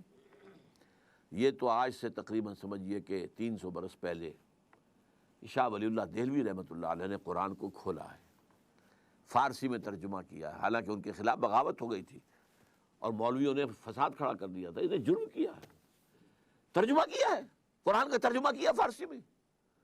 ان کو قتل کرانے کے لیے ولایتی بلا لیے گئے تھے۔ ولایتی کون ہے؟ افغان۔ ایک دوسرا چونکہ ملک تھا نا، یہ ولایت تھا، یہ افغانستان جو ہے یہ ولایت تھا۔ تو جیسے کہیں سے ہمارے ہاں مکرانی جو ہے وہ جرائم پیشہ لوگ مشہور تھے کراچی میں، مکرانی کی شکل دیکھ کر آدمی ڈرتا تھا، اس طرح یہ افغانی جب آتے تھے ولایتی، تو ولایتی بلا لیے گئے تھے کرائے کے قاتل، اور مسجد فتح پوری جو جہاں سے کہ شروع ہوتا ہے ان کا جو کون سا ہے، چاندنی چوک، وہاں اس کے سرے کے اوپر جو فتح پوری مسجد ہے، اس میں عصر کی نماز کے بعد حدیث کا درس دیتے تھے شاہ صاحب، اور طے یہ تھا کہ جب وہ نکلیں گے تو قتل کر دیں گے وہ پٹھان جو کھڑے ہوئے ہیں۔ لیکن کچھ اللہ نے ان کی ایسا روب ان کے اندر پیدا کر دیا، دہشت پیدا ہو گئی ان کے اندر، ان کے ہاتھ نہیں اٹھے، otherwise he would have been killed. تو قرآن کھولا ہے کچھ تھوڑا سا۔ آج بھی ہمارے ہاں بہت سے مذہبی حلقے ہیں جو قرآن کا ترجمہ کرنے کو غلط کہتے ہیں۔ ایک بہت بڑی تحریک ہے تبلیغی جماعت کی، 15 لاکھ لوگ جہاں جمع ہوتے ہیں، ان کے نزدیک قرآن کا ترجمہ کرنا غلط ہے۔ قرآن پڑھو اور ثواب لو، باقی مسئلہ پوچھنا مولوی سے پوچھو، تم کیوں پڑھتے ہو قرآن؟ تم قرآن پڑھو گے گمراہ ہو جاؤ گے۔ یہ صحیح ہے، نیم حکیم خطرہ جان، نیم ملا خطرہ ایمان۔ اگر آپ اسی طریقے سے پڑھیں گے کہ گہرائی میں نہیں جا رہے ہیں تو آپ گمراہ ہوں گے۔ یضل بہ کثیرا ویہدی بہ کثیرا، قرآن مجید کی یہ شان قرآن خود بیان کرتا ہے۔ اللہ تعالیٰ اسی کے ذریعے سے بہت سو کو گمراہ کر دیتا ہے، اسی کے ذریعے سے بہتوں کو ہدایت دیتا ہے۔ تو ایک حد تک ان کی بات صحیح ہے، لیکن اگر اس خطرے سے آپ قرآن کو بند رکھیں گے تو قرآن ہی سے ایمان پیدا ہوتا ہے، اور وہ ایمان پیدا ہوگا تو پھر دوبارہ اسلام زندہ ہوگا، ورنہ ممکن نہیں ہے۔ What is the role of Pakistan in crafting this answer? What is، بس میں غلط سمجھوں گا، what was۔ اب وہ رول تقریباً ختم ہو چکا ہے۔ پاکستان حقیقت میں ایک فیلڈ اسٹیٹ ہے آئیڈیولوجیکلی۔ پاکستان کا خواب دیکھا تھا کس نے؟ اقبال نے۔ اور کیا تھا اس کے سامنے؟ اس نے ایک تو سن 30 کے اپنے خطبے میں پیشن گوئی کی تھی، ہندوستان کے شمال مغرب میں ایک آزاد مسلمان ریاست قائم ہوگی۔ ابھی مشرقی پاکستان کا تصور اقبال کے ذہن میں بھی نہیں تھا۔ An independent Muslim state in the north west of India، اور کہا تھا ڈیسٹنی ہے، یہ ہو کر رہے گا۔ اور نمبر 2 بات کیا کہی تھی؟ اگر ایسا ہو گیا تو ہمیں ایک موقع مل جائے گا کہ اسلام کے چہرے پر جو بدنما داغ اور دھبے دور ملوکیت میں آ گئے، ظاہر بات ہے خلافت راشدہ تو 30 برس تھی کل، پھر تو بنو امیہ کا دور ہے 90 برس، پھر بنو عباس ہے 500 برس، پھر ترک شہنشاہ ہیں، تو دنیا تو اسلام کو ان سے سمجھتی ہے نا۔ لہذا اسلام کے چہرے پر جو بدنما داغ اور دھبے آ گئے ہیں عرب امپیریلزم کے دور میں، انہیں ہم ہٹائیں اور صحیح اسلام کا ایک نقشہ دنیا کے سامنے پیش کریں۔ That was the idea which was floated by Allama Iqbal in his presidential address of 30th of December 1930۔ یہ تھا اصل میں، اور چونکہ قائد اعظم اس وقت تک وہ قائد اعظم تھے بھی نہیں، مسٹر جناح تھے وہ ہندوستان کے حالات سے انتہائی مایوس ہو کر سیاست سے کنارہ کش ہو کر جا کر انگلستان میں کوٹھی خرید کر اور لیگل پریکٹس اپنی شروع کر چکے تھے۔ ورنہ انہوں نے انتہائی کوشش کی تھی کہ ہندو کسی طریقے سے کسی ایسے فارمولے پر ایگری کر جائیں جس سے مسلمانوں کو تحفظ مل سکے آزادی کے بعد، ان کا تشخص برقرار رہے، ان کے سیاسی، معاشرتی، دینی، لسانی حقوق جو ہیں وہ قائم رہے۔ لیکن یہ کہ ہوا کیا؟ اگرچہ ہندوؤں نے خطاب دیا، ہی از دی ایمبیسڈر آف پیس، یہ سفیر اتحاد ہے محمد علی جناح، لیکن محمد علی جناح پھر مایوس ہو کر جا کر بیٹھے ہیں۔ تو ایس ایم اکرام صاحب کا نام آپ نے سنا ہوگا، آب کوثر، موج کوثر، روض کوثر، 3 کتابیں ان کی بہت مشہور ہیں۔ وہ اس وقت پڑھ رہے تھے آکسفورڈ میں، یہ 1930 کا واقعہ میں آپ کو بتا رہا ہوں۔ وہ آئے ملنے کے لیے محمد علی جناح صاحب سے، انہوں نے کہا جناح صاحب آپ کیوں ہندوستان چھوڑ آئے؟ مسلمانوں کو آپ کی قیادت کی ضرورت ہے۔ تو جناح صاحب نے جواب دیا، ہندوز آر انکوریجیبل، ہندو تو ناقابل اصلاح ہے، اور مسلمانوں کا حال یہ ہے کہ ان کا لیڈر جو ہے صبح جو بات مجھ سے کرتا ہے شام تک گورنر کو یا ڈپٹی کمشنر کو بتا دیتا ہے۔ اب میں کیا کروں؟ ایسی قوم کی رہنمائی کیسے کروں؟ لیکن علامہ اقبال نے ایک انجیکشن لگایا تھا 1930 کے اپنے خطبے میں، دوسرا انجیکشن 1932 میں جا کر لندن میں لگایا ہے۔ تیسری گول میز کانفرنس میں شرکت کے لیے علامہ اقبال گئے، محمد علی جناح اس میں شریک نہیں تھے کہ وہ سیاست چھوڑ چکے تھے، لیکن ملاقاتیں ہوئی ہیں، اور ملاقاتوں میں یہی آئیڈیل ان کے سامنے رکھا۔ اور اس کے بعد جو واپس آئے ہیں محمد علی جناح، اور پھر انہوں نے 10 سال 1937 سے لے کر 1947 تک جو اسلام کا راگ الاپا ہے، ہماری تہذیب، ہمارا تمدن، ہمارے قوانین، ہماری معاشرت، ہماری معیشت، ہمارے اصول، ہمارا دستور، کیا پوچھتے ہو مجھ سے دستور کیا ہوگا پاکستان کا؟ پاکستان کا دستور تو 1400 برس پہلے سے طے ہے۔ یہ جو راگ الاپا ہے، بلکہ میں نے ایک دفعہ استعمال کیا تھا لفظ کہ قوالی گائی ہے اسلام کی، اس پر ہم ایک کتاب مرتب کر کے انشاءاللہ جلدی شائع ہو جائے گی، لیکن لوگ بھول گئے۔ وہ ایک تقریر جو ہے 11 اگست 1947 کی، اس کو تو ایک جملے کو لیے پھرتے ہیں، لیکن یہ کہ پورے 10 برس بلکہ پاکستان بننے کے بعد بھی 1.5 برس جو اور مزید انہیں ملا ہے، جتنی تقریریں انہوں نے کی ہیں، اسلام کا نظام یہاں ہم نے اسلام کا قائم کرنا، یہ تھا رول جس کے لیے پاکستان بنا تھا۔ We have utterly failed۔ ظاہر بات ہے پاکستان کی بنیاد نسل پر نہیں ہے، رنگ پر نہیں ہے، زبان پر نہیں ہے۔ نیشنلزم دنیا میں ان تین چیزوں کی بنیاد پر ہوتا ہے۔ یہ تو اس مسلم نیشن ہوڈ، ہم جو ہیں ہم وطن کی بنیاد پر قوم نہیں ہیں، نسل کی بنیاد پر قوم نہیں ہیں، ہم زبان کی بنیاد پر قوم نہیں ہیں، بلکہ ہماری قومیت جو ہے وہ ہمارے دین، ہمارے مذہب کی بنیاد پر ہے۔ یہی تھا نا جو راگ الاپا تھا۔ یہ ہے جو رول پاکستان کے لیے تھا، لیکن ہم اس رول کو ختم کر چکے ہیں، بلکہ اس رول کو رول بیک کر چکے ہیں، وہ ختم ہو چکا۔ اس لیے اگرچہ ابھی اللہ تعالیٰ کی طرف سے بھی کوئی معجزہ رونما ہو سکتا ہے، کبھی بھولی ہوئی منزل بھی یاد آتی ہے انسان کو، شاید کہ کوئی معجزہ ہو جائے، شاید کہ ان جماعتوں کو جو انتخابی الیکشن کے اندر، سیاست کے اندر اس کی دلدل میں پھنس کر رہ گئی ہیں، شاید کہ ہوش آ جائے کہ یہ طریقہ نہیں ہے اسلام کے لیے کام کرنے کا، شاید کہ وہ اس کے لیے ایک عوامی انقلابی تحریک اٹھانے کے لیے تیار ہو جائے، شاید کہہ رہا ہوں، شاید ہو جائے۔ اللہ تعالیٰ کر سکتا ہے، اللہ تعالیٰ دلوں کو بدل سکتا ہے، اللہ تعالیٰ جو ہے لوگوں کے رخ کو تبدیل کر سکتا ہے۔ بہرحال اگر ہو جائے تو اللہ کا فضل ہوگا، کرم ہوگا، اس کا رحم ہوگا، اس کی معافی ہوگی، اس کا درگزر کرنے کا معاملہ ہوگا، لیکن بحالات موجودہ given facts on the grounds جو ہیں اس میں اس کا کوئی امکان نظر نہیں آ رہا۔ تو what is the role of Pakistan in crafting this answer? تو میں اس کا جواب دے رہا ہوں، what was the role of Pakistan, جو کہ ہم تقریباً کھو چکے ہیں۔ یہی وجہ ہے کہ اب قوم نہیں رہی، قومیتوں میں تقسیم ہو چکے ہیں۔ اگر پاکستانی مسلمان ایک قوم ہوتے تو کالا باغ ڈیم کبھی کا بن چکا ہوتا۔ They are not one nation. Sindhi کسی شکل میں مر جائیں گے، جانے دے دیں گے، لیکن کبھی گوارہ نہیں کریں گے، برداشت نہیں کریں گے، نام سننے کو تیار نہیں، کوئی دلیل سننے کو تیار نہیں۔ ہمارا یہ کمانڈو پریزیڈنٹ جو ہے، اس نے بڑی جرت سے کام لیا تھا، سندھ میں جا کے جلسے کیے، سندھ میں جا کے لوگوں سے گفتگویں کی، ڈائلاگ کیے، سب کچھ کیا، اور کہتا بنے گا، لازماً بنے گا، لازماً بنے گا، لیکن then he had to retrace his steps. اب کہاں ہے، کہاں ذکر ہے؟ کہتے ہیں 2016 تک ہم کالا باغ ڈیم سمیت سب ڈیم بنا لیں گے، لیکن کہاں، کوئی امکان ہی نہیں ہے۔ اور 2016 تک پاکستان پہنچتا بھی ہے کہ نہیں، ورنہ رینڈ کارپوریشن اور دوسرے تھنک ٹینکس جو ہیں وہ تو سمجھتے ہیں کہ 2012 کے بعد پاکستان کا وجود نہیں ہوگا، یا میکسیمم 2020 تک، 2020، اس کے بعد پاکستان کے نام سے کوئی ملک دنیا میں نہیں ہوگا۔ اس سے پہلے بلکنائزیشن کی پیشن گوئی ہے کہ 6 حصوں میں پاکستان تقسیم ہو چکے گا۔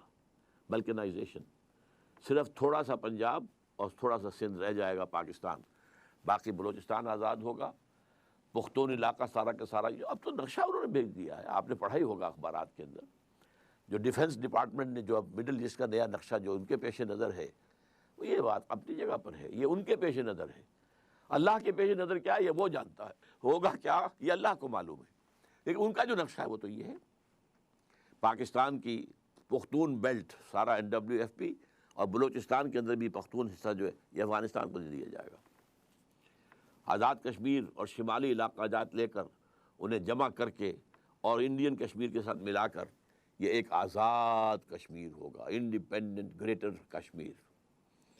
کراچی اور اس کے ملحقہ علاقے جو ہیں یہ جناح پور یا لیاقت آباد بن جائیں گے، باقی رہ جائے گا تھوڑا سا حصہ جو ہے پنجاب کا اور تھوڑا سا سندھ کا، اللہ اللہ خیر سکا، یہ پاکستان ہوگا۔ اور یہ تو فرسٹ سٹیپ ہے۔ سیکنڈ سٹیپ یہ ہوگی کہ اس کا بھی وجود نہیں رہے گا، نام و نشان دنیا کے نقشے سے مٹ جائے گا، جیسے کہ پچھلی صدی کے آغاز میں آٹومان امپائر کا نام و نشان مٹ گیا، اور پچھلی صدی کے آخر میں USSR کا نام و نشان مٹ گیا۔ تو اسی طریقے سے ہو سکتا ہے اس ملک کا بھی ہو جائے، واللہ عالم، لیکن ہمیں اللہ کی جناب میں توبہ کرنی چاہیے اور اپنی اس منزل کو دوبارہ مستحضر کر کے اور کوئی عوامی اور انقلابی تحریک شروع کرنی چاہیے۔ What is the significance of ideology of Pakistan, یہ میں بیان کر چکا ہوں۔ آئیڈیالوجی کیا تھی؟ وہ یہ تھی، کس لیے ملک لیا، کس لیے لاکھوں جانیں جو ہے وہ تلف کروائیں، لاکھوں کی تعداد میں قتل ہوئے، ناٹ ان تھاؤزنڈس، لیکس، ہزارہا مسلمان عورتیں ریپ ہوئیں یا وہیں پر رہ گئیں، روک لیا گیا ان کو۔ اور mid 50s جو تھی، 1950s کے درمیان میں انڈیا کا اور پاکستان کا ایک معاہدہ ہو گیا تھا کہ یہ جو ایبڈکٹڈ ویمن ہیں، جو انڈین پنجاب کے اندر مسلمان ہیں اور جو پاکستانی پنجاب ہے اس میں ہندو اور سکھ ہیں، ان کی بازیابی کی جائے اور انہیں واپس کروایا جائے، مسلمانوں کو لایا جائے ویسٹ پنجاب، اور جو ہندو اور سکھ عورتیں ادھر رہ گئی ہیں یا رکھ لی گئی ہیں انہیں وہاں پہ بھیجا جائے۔ تو اس ٹیم کے اندر کام کرنے والے ایک شخص نے مجھے بتایا تھا، میں اس وقت میڈیکل کالج میں طالب علم تھا، کہ بہت سی مسلمان عورتوں نے ہمارے ساتھ آنے سے انکار کر دیا، اور کیسی عمدہ باتیں انہوں نے کہی ہیں۔ انہوں نے نمبر ایک تو یہ کہا، اب آئے ہو ہمیں لینے کے لیے، جبکہ یہاں ہمارے 2 3 بچے ہو چکے ہیں۔ عورت کے لیے تو بچہ اس کی جان ہے، اور اس سے بھی زیادہ بٹر ٹروتھ، تمہارے ہاں ہمیں اب قبول کون کرے گا؟ کوئی ہم سے شادی کرنا پسند کرے گا؟ وہاں کیا کریں گے؟ ہم کیا لیں گے وہاں جا کر؟ لیں گے کیا؟ اس کاسٹ پر یہ پاکستان بنایا تھا۔ آج تک حاصل کیا کیا ہے؟ ہمارے ہاں کوئی برلا اور ٹاٹا نہیں تھے، اب برلاؤں کے باپ ہم نے پیدا کر دیے، ٹاٹاؤں کے باپ پیدا کر دیے۔ جاگیرداری انڈیا میں فوراً ختم کی گئی اور یہاں ابھی تک برقرار ہے، قائم ہے۔ کچھ لوگوں کا کہنا یہ ہے کہ جاگیرداروں نے پاکستان بنوایا ہے، اسلام کے نام پر زمینداری، ایبسینٹی لینڈ لارڈزم، اور یہ سارا جو ہے مزارعت اور یہ غیر حاضر زمینداری، یہ سارا نظام جو ہے اسلام کے نام پر چل رہا ہے۔ بہرحال، what is the significance of the ideology of Pakistan? How shall we prepare ourselves for the challenge? اس کے لیے میں نے مفصل تقریریں کی ہوئی ہیں۔ ایک لفظ ہے توبہ، لیکن توبہ 2 لیولز پر۔ ایک انڈیویجول لیول پر توبہ، اے اللہ ہم بھٹک گئے تھے، اللہ ہمیں معاف فرما دے۔ لیکن اس توبہ کا تقاضا کیا ہے؟ دیکھو اپنے وجود کو اور اپنے گھر کو اور اپنی معیشت کو اور معاشرت کو، جو چیز خلاف اسلام ہے نکال دو۔ اگر یہ نہیں کرتے تو کوئی توبہ نہیں ہے، سوال بکواس۔ آپ توبہ کی تسبیحیں پڑھتے رہیے، استغفر اللہ ربی من کل ذنب واتوب الیہ، لیکن جو خباثت کاروبار میں ہے وہ جاری رہے گی۔ حج کرائیں گے، 2 4 6 حج کیے ہوئے ہیں، لیکن جیسے جاتے ویسے ہی واپس آتے ہیں۔ جو سودی کاروبار کرتے ہوئے گئے تھے، آتے ہی فوراً دوبارہ اس کو شروع کرتے ہیں۔ یہ توبہ نہیں ہے۔ توبہ یہ ہے کہ اپنی ذات، اپنے گھر پہ تو آگے اختیار ہے نا، اگر نہیں تو ڈوب مرو۔ اگر اپنے گھر پر بھی اجی عورتیں نہیں مانتی ہیں تو تم مر جاؤ۔ حضور کے الفاظ دہرا رہا ہوں یہ، کہ جب تمہارے معاملات تمہاری عورتوں کے حوالے ہو جائیں گے، بطن الارض خیر لکم من ظہرہا، تو زمین کا پیٹ تمہارے لیے بہتر ہوگا کہ تم دفن ہو جاؤ اس میں، اس کی پیٹھ کی بجائے، کہ پیٹھ کے اوپر چلو پھرو، اس کی بجائے زمین کے پیٹ میں دفن ہو جانا بہتر ہوگا۔ اپنی ذات پر، اپنی معاشرت پر، اپنی معیشت پر۔ پاکستان میں تو ابھی تک کوئی اتا ترک پیدا نہیں ہوا جس نے برقع جو ہے زبردستی اتروایا ہو۔ جنہوں نے اتارا خود اتارا، بھائی 4 پیسے ہو گئے تو اب عورت کا پردہ ختم ہو گیا۔ پہلے برقع اترا، چادر آئی، چادر بھی پھر اوڑھنے کی شکل میں رہ گئی، اب جو ہے قمیضیں بھی جو ہیں ٹائٹ۔ اب تو جو کچھ ہے میں اس میں کیا بیان کروں آپ سے۔ کیا اس لیے پاکستان بنایا تھا؟ ترقی ہوئی ہے اگر تو سرمایہ داری کو، اور ترقی ہوئی ہے اگر تو بے حیائی کو، 2 چیزوں کو ترقی ہوئی۔ This is all that we have got۔ تو یہ تلخ حقیقت ہے۔ توبہ افراد کریں، جو توبہ کر لیں، صحیح معنی میں توبہ، کہ اپنی زندگی سے غیر اسلامی کام فارغ کر دیں، اپنے گھروں میں جا کر شرعی پردہ نافذ کرو۔ نہیں کرتے تو تمہارا اسلام کے ساتھ کوئی تعلق نہیں۔ یہ شریعت کس لیے دی گئی تھی؟ یہ سورہ نور کے اندر اتنے احکام آئے ہیں، سورہ احزاب کے اندر اتنے احکام آئے، کس لیے ہیں؟ تلاوت کرو اور ثواب لے لو، اللہ اللہ خیر صلی اللہ۔ یہ بینک سے سارا معاملہ کر کے اب کاروبار چلا رہے ہیں، اپنا بڑھا رہے ہیں، کیا حرام نہیں ہے؟ ہمارے رنگ و پے کے اندر حرام شرائط کیے ہوئے۔ تو پہلی بات کیا ہوگی؟ توبہ۔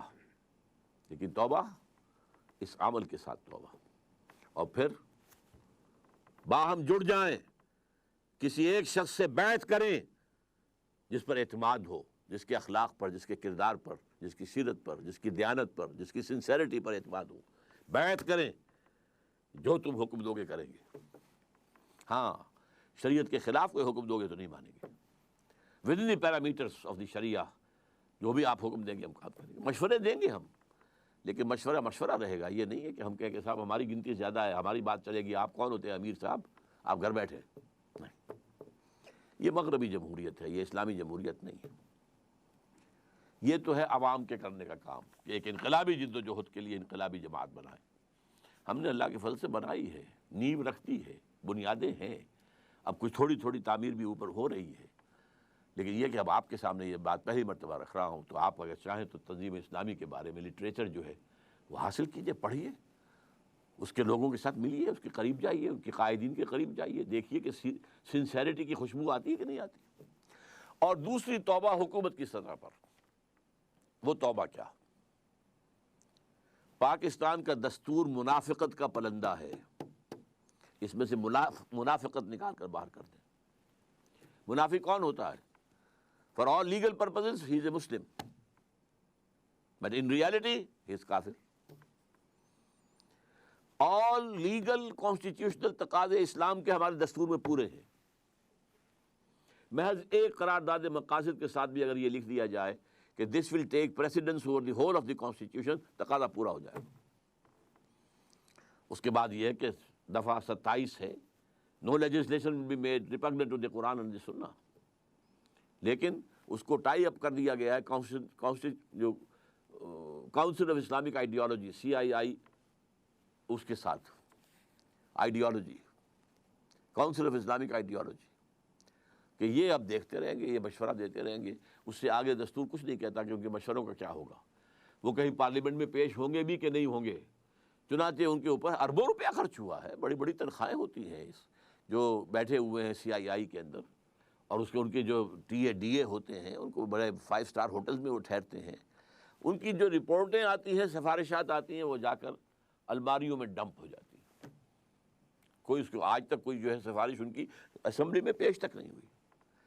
تو حکومت یہ کرے کہ دستور کے اندر جو چور دروازے ہیں کہ پورا اسلام ہے لیکن بالفعل نہیں ہے، ہر چند کہیں کہ ہے نہیں ہے۔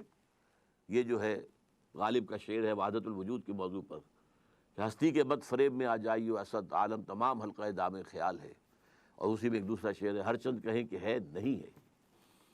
تو اسلام ہے اور نہیں ہے، ایفیکٹو نہیں ہے، لیکن ہے پورا اسلام موجود۔ تو یہ توبہ سرکاری سطح پر ہو، اس کے لیے ہم نے باقاعدہ دستور میں 19th امینڈمنٹ کا ایک مسودہ تیار کر کے شائع کیا، MMA کے لوگوں کو بھی دیا اور لوگوں کو دیا، کوئی بھی اسے لے کر اسمبلی میں کھڑا ہونے کو تیار نہیں ہوا۔ بہرحال یہ دو کام اگر ہو جائیں، اگر اللہ تعالیٰ کی مشیت جو ہے اس میں ہو، اور اللہ ہمیں توفیق دے دے عوامی سطح پر بھی، حکومت کی سطح پر بھی، تو شاید کہ حالات کا رخ بدل جائے، ورنہ مجھے تو تباہی نظر آ رہی ہے۔ اقول قولی ھذا واستغفر اللہ لی ولکم ولسائر المسلمین والمسلمات۔ اب آپ لوگ جو سوالات کرنا چاہیں کیجیے۔ جو بینکس ہیں جن کا عام کنونشنل بینکس ہیں یا مغربی طرز نظام، پاکستان میں کوئی اسلامک بینک نہیں ہے، سب جھوٹ ہے، فساد ہے، دھوکہ ہے، فریب ہے۔ سود کے اوپر لیبل بدل دیا گیا ہے۔ میزان بینک کا دعویٰ ہے کہ ربا فری ہے۔ میں تو اپنی بات کر رہا ہوں نا، آپ اس وقت مجھ سے سوال کر رہے ہیں، میں جواب دے رہا ہوں۔ جی، یہ گلاس اگر نقد پر لیتے ہو تو 10 روپے کا ہے، 1 مہینے کے بعد پیسے دو گے تو 11 روپے کا ہے۔ وٹ از دس 1 روپی؟ بتائیے نا۔ ٹھیک ہے جی، نہیں 1 روپیہ اس پہ وہ چارج کر رہے ہیں۔ کیا چارج کیا ہے؟ وہ ان کا دعویٰ تو ہے کہ پروفٹ ہے۔ یہ پہلے سے طے شدہ پروفٹ ہی کا نام سود ہے۔ کوئی بینک نہیں، سب یہ دھوکہ ہے، فریب ہے، یا وہ میزان ہو، الفلاح ہو، کوئی بھی ہو۔ جی ڈاکٹر صاحب، لوگ کہتے ہیں کہ مذہب کے نام پہ 2 مملکتیں وجود میں آئیں دنیا میں، ایک اسرائیل اور ایک Pakistan. How come Israel has gone so far اور Pakistan is coming down and down? اس کی کیا وجہ ہے بیسک آپ کے نزدیک؟ بہت عمدہ سوال ہے آپ کا۔ اصل میں پہلا سٹیٹمنٹ ہی غلط ہے۔ مذہب کے نام پر صرف ایک مملکت وجود میں آئی ہے اور وہ پاکستان ہے۔ اسرائیل مذہب کے نام پر نہیں قائم ہوا، وہ ایک ریشیل، بنی اسرائیل ایک نسلی عصبیت ہے، وہ ریشیسٹ گورنمنٹ ہے، ریشیسٹ اسٹیٹ ہے۔ وہاں پر بھی کوئی انہوں نے آ کر شریعت موسوی نافذ نہیں کی، نہیں، جیسے ہمارا حال ہے ویسے ان کا ہے، لیکن ریشیل ان کے درمیان جو ہے اتحاد وہ بہت مضبوط ہے، اس کے بل پر وہ چل رہے ہیں۔ اور نمبر دو، وہ چونکہ اعلی کار بن گئے امریکہ کا، یا امریکہ اعلی کار بن گیا ان کا، اٹ گوز بوتھ ویز، لہذا وہ ورلڈ دی جو سول سپریم پاور آن ارتھ ہے وہ سپورٹ کر رہی ہے۔ پاکستان بھی اب تک اگر بچا تھا تو وہ امریکہ کی سپورٹ سے ہی بچا تھا۔ صاحب یہ فرمائیے گا کہ مغربی تہذیبوں کی مسلمانوں کے خلاف جنگ تو شروع ہو چکی ہے، آپ نے ٹیلی ویژن پہ بھی کئی مرتبہ اس طرح کے لیکچرز میں نے آپ کے سنے ہیں، تو اس وقت دنیا میں 56-57 اسلامی ممالک ہیں، کیا ضروری ہے کہ یہ سارے 56-57 ممالک اسی یونائٹڈ نیشنز کے ممبر رہیں، اپنی یونائٹڈ نیشنز علیحدہ سے بنا کے ان کا مقابلہ کیا نہیں کر سکیں گے؟ پہلی بات تو آپ کے سوال میں بھی میں کہوں گا کہ آپ نے غلط لفظ استعمال کیا، یہ اسلامی ملک نہیں ہے، یہ مسلم ممالک ہے۔ These are Muslim countries, none of them is Islamic, none of them۔ کوئی ملک دنیا میں اس وقت اسلامی نہیں ہے۔ باقی جو بات آپ کہہ رہے ہیں یہ ایک اچھا خواب ہے، لیکن اس خواب کی تعبیر عالم واقعہ میں آنی بہت مشکل ہے۔ پہلے دنیا بائی پولر تھی، تو کچھ مسلمان ممالک جو امریکہ کی گود میں تھے، کچھ روس کی گود میں تھے۔ اب یونی پولر ہو گئی ہے، تو تقریباً تمام مسلمان ممالک جو ہیں وہ امریکہ کی گود میں ہیں۔ اس سے باہر نکلنا کوئی آسان کام ہے؟ ہاں، اگر آپ پاکستان میں انقلاب برپا کریں تو ایک تھوڑی سی جو ہے جھلک ایران نے دکھائی تھی، آنکھوں میں آنکھیں ڈال کر باتیں کی تھی، اور ان کے جو اپنے پاس رکھ لیے تھے وہ جو کچھ لوگ جو اغوا کیے گئے تھے، کیا انہیں کہتے تھے، جو امریکن کچھ پرزنرز بنا لیے تھے، ان کو رہا کرنے سے انکار کیا تھا، اور امریکہ کا مشن بھی آیا تھا انہیں لینے کے لیے، اور بری طریقے سے برباد ہوا تھا، جیسے کہ الم تر کیف فعل ربک باصحاب الفیل، وہی واقع ہو گیا تھا۔ تو جرأت، ہاں وہاں چونکہ انہوں نے ایک انقلاب برپا کیا تھا، میں اسے ٹوٹل اسلامی انقلاب نہیں مانتا، لیکن انقلاب تو تھا، بادشاہ کو بھگایا، اپنے علماء کی حکومت قائم کر دی، تو چونکہ 20,000 سے یا 25,000 تک جانیں دے کر انقلاب برپا کیا تھا، لہذا ان میں جرأت تھی، کھڑے ہو گئے۔ آج بھی ایک ہی ملک ہے جو کچھ آنکھوں میں آنکھیں ڈال کر بات کر رہا ہے۔ آپ کو معلوم ہے کہ محمود احمدی نژاد جو ہے اس کو دنیا پاگل کہہ رہی ہے اس وقت، لیکن وہ ہے بات کر رہا ہے، واللہ عالم کیا بنے گا یہ تو میں نہیں کہہ سکتا، لیکن یہ خواب ہے، اس سے زیادہ نہیں۔ میں بلکہ آپ کو بتا دوں کہ امت مسلمہ کی وحدت کا سب سے بڑا حدی خواں علامہ اقبال تھے، سب سے بڑے، لیکن انہوں نے بھی مان لیا تھا اپنے لیکچرز میں، ریکنسٹرکشن میں، there is no one Muslim ummah present at this time. Instead we have a number of Muslim nations. وہ مسلم نیشنز جو ہیں وہ اب مسلم سٹیٹس بن گئی ہیں، بس امت کہاں ہے؟ امہ کس بلا کا نام ہے؟ کہاں ہے امہ؟ یہ آپ کے ذہن کا تصور ہے، اس کا کوئی وجود حقیقت میں نہیں ہے۔ امہ امام کے ساتھ ہوتا ہے۔ کون ہے امام تمہارا؟ اما یا امو، امامت کرنا، امام، اسی سے لفظ امت بنا ہے۔ ایک آپ کا اگر کوئی سربراہ ہو پوری دنیا میں مسلمانوں کا، تب تو یہ امہ ہے، ورنہ امہ کہاں ہے؟ یہ تو مختلف قسم کی نسل، مختلف نسل کی بھیڑیں بکریاں ہیں جو علیحدہ علیحدہ جو ہیں اپنے اپنے دربوں باڑوں کے اندر بند ہیں۔ جی، یہ جو کاروباری لوگ ہیں، جب کسی مال کی قیمت گرتی ہے تو وہ اس کو گرا کر بیچتے نہیں ہیں، وہ کہتے ہیں جی ہم نے تو پرانی قیمت پہ خریدا ہے، جب یہ مال نکل جائے گا، نیا آئے گا تو پھر ہم نئی قیمت پہ، کم قیمت پہ دیں۔ تو کیا یہ بھی سود نہیں ہوا کہ وہ کہتے ہیں ہمیں نفع ہی نفع ہو، نقصان نہ ہو تجارت میں؟ اصل میں ایسا ہے، اگر کوئی شخص اپنا مال روکنا چاہتا ہے تو اس کا اختیار ہے، بشرطے کہ مارکیٹ کے اندر اویلیبل ہو مال۔ اگر مال مارکیٹ میں سرے سے اویلیبل نہ رہے، ہولڈنگ ہو جائے تو یہ حرام ہے۔ سود کا نہ آپ اطلاق کیجیے، اس پر ہولڈنگ ہے، ہولڈنگ جو ہے احتکار حرام ہے۔ ویسے تو یہ ظاہر بات ہے کہ ایک شخص جو ہے اس نے اپنے اسٹور کے اندر اتنے ہزار من جو ہے گندم رکھی ہوئی ہے بیچنے کے لیے، لیکن یہ ہے کہ یہ نہیں ہے کہ بازار میں گندم اویلیبل نہیں ہے، بازار میں گندم مل رہی ہے، اس وقت تک اسے آپ احتکار نہیں کہیں گے. لیکن یہ ہے کہ اگر گندم نہ مل رہی ہو اور آپ روک کر بیٹھے رہے تو یہ احتکار ہے اور یہ حرام ہے. جی یہ معلوم کرنا چاہوں گا کہ ابھی جو میں نے سوال کیا تھا اس کے جواب میں آپ نے فرمایا کہ کہاں ہے امت، کہاں ہے امہ، تو پھر آپ کا اپنا جو نظریہ خلافت ہے اس کی کیا حیثیت رہ جاتی ہے جب یہاں نہ کوئی امت نہ ہو؟ تو بالفعل تو نہیں ہے نا، اس کو تو قائم کرنا پڑے گا. حضور صلی اللہ علیہ وسلم ایک آدمی تھے جنہوں نے دعوت شروع کی.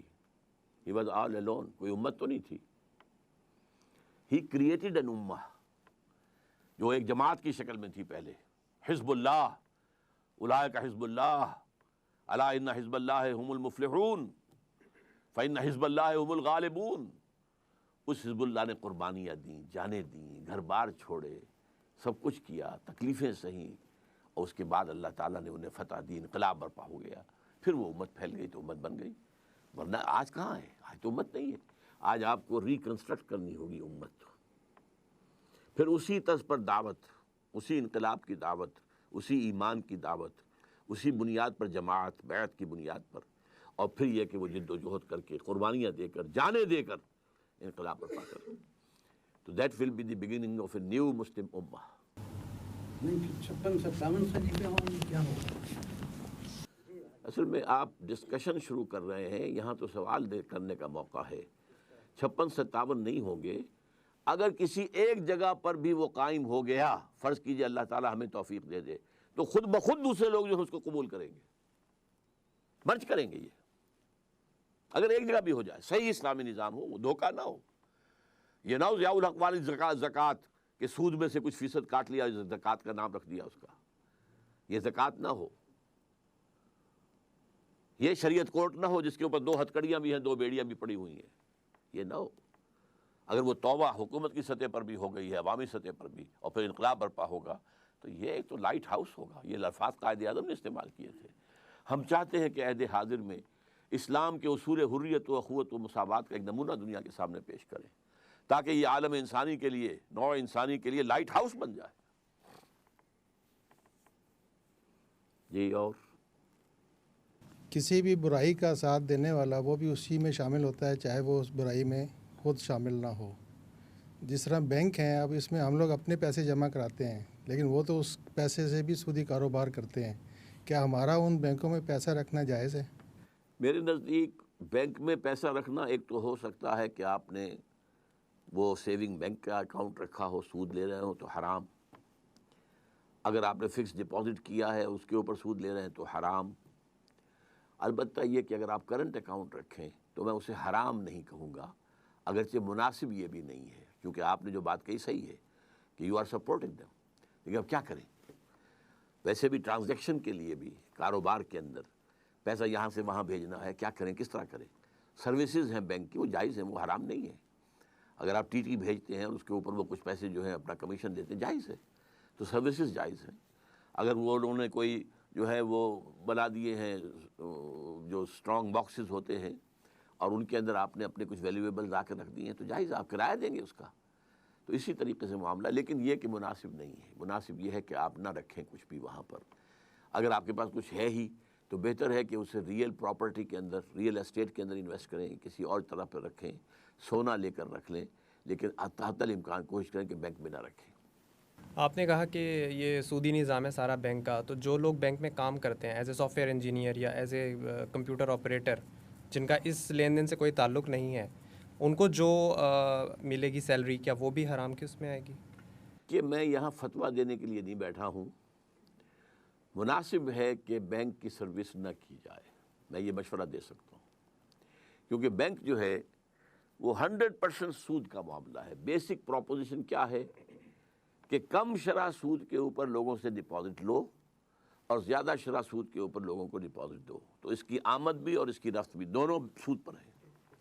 تو اب میرے نزدیک جو ہے اس کی ملازمت چھوڑ کر اگر 20,000 کی ملازمت کی جگہ کوئی جگہ پر آپ کو 10,000 کی مل جائے تو وہ بہتر ہے. البتہ یہ میں آپ کو بتا دوں کہ کوئی شخص بھی ہم میں سے 100% سود سے فارغ نہیں ہے.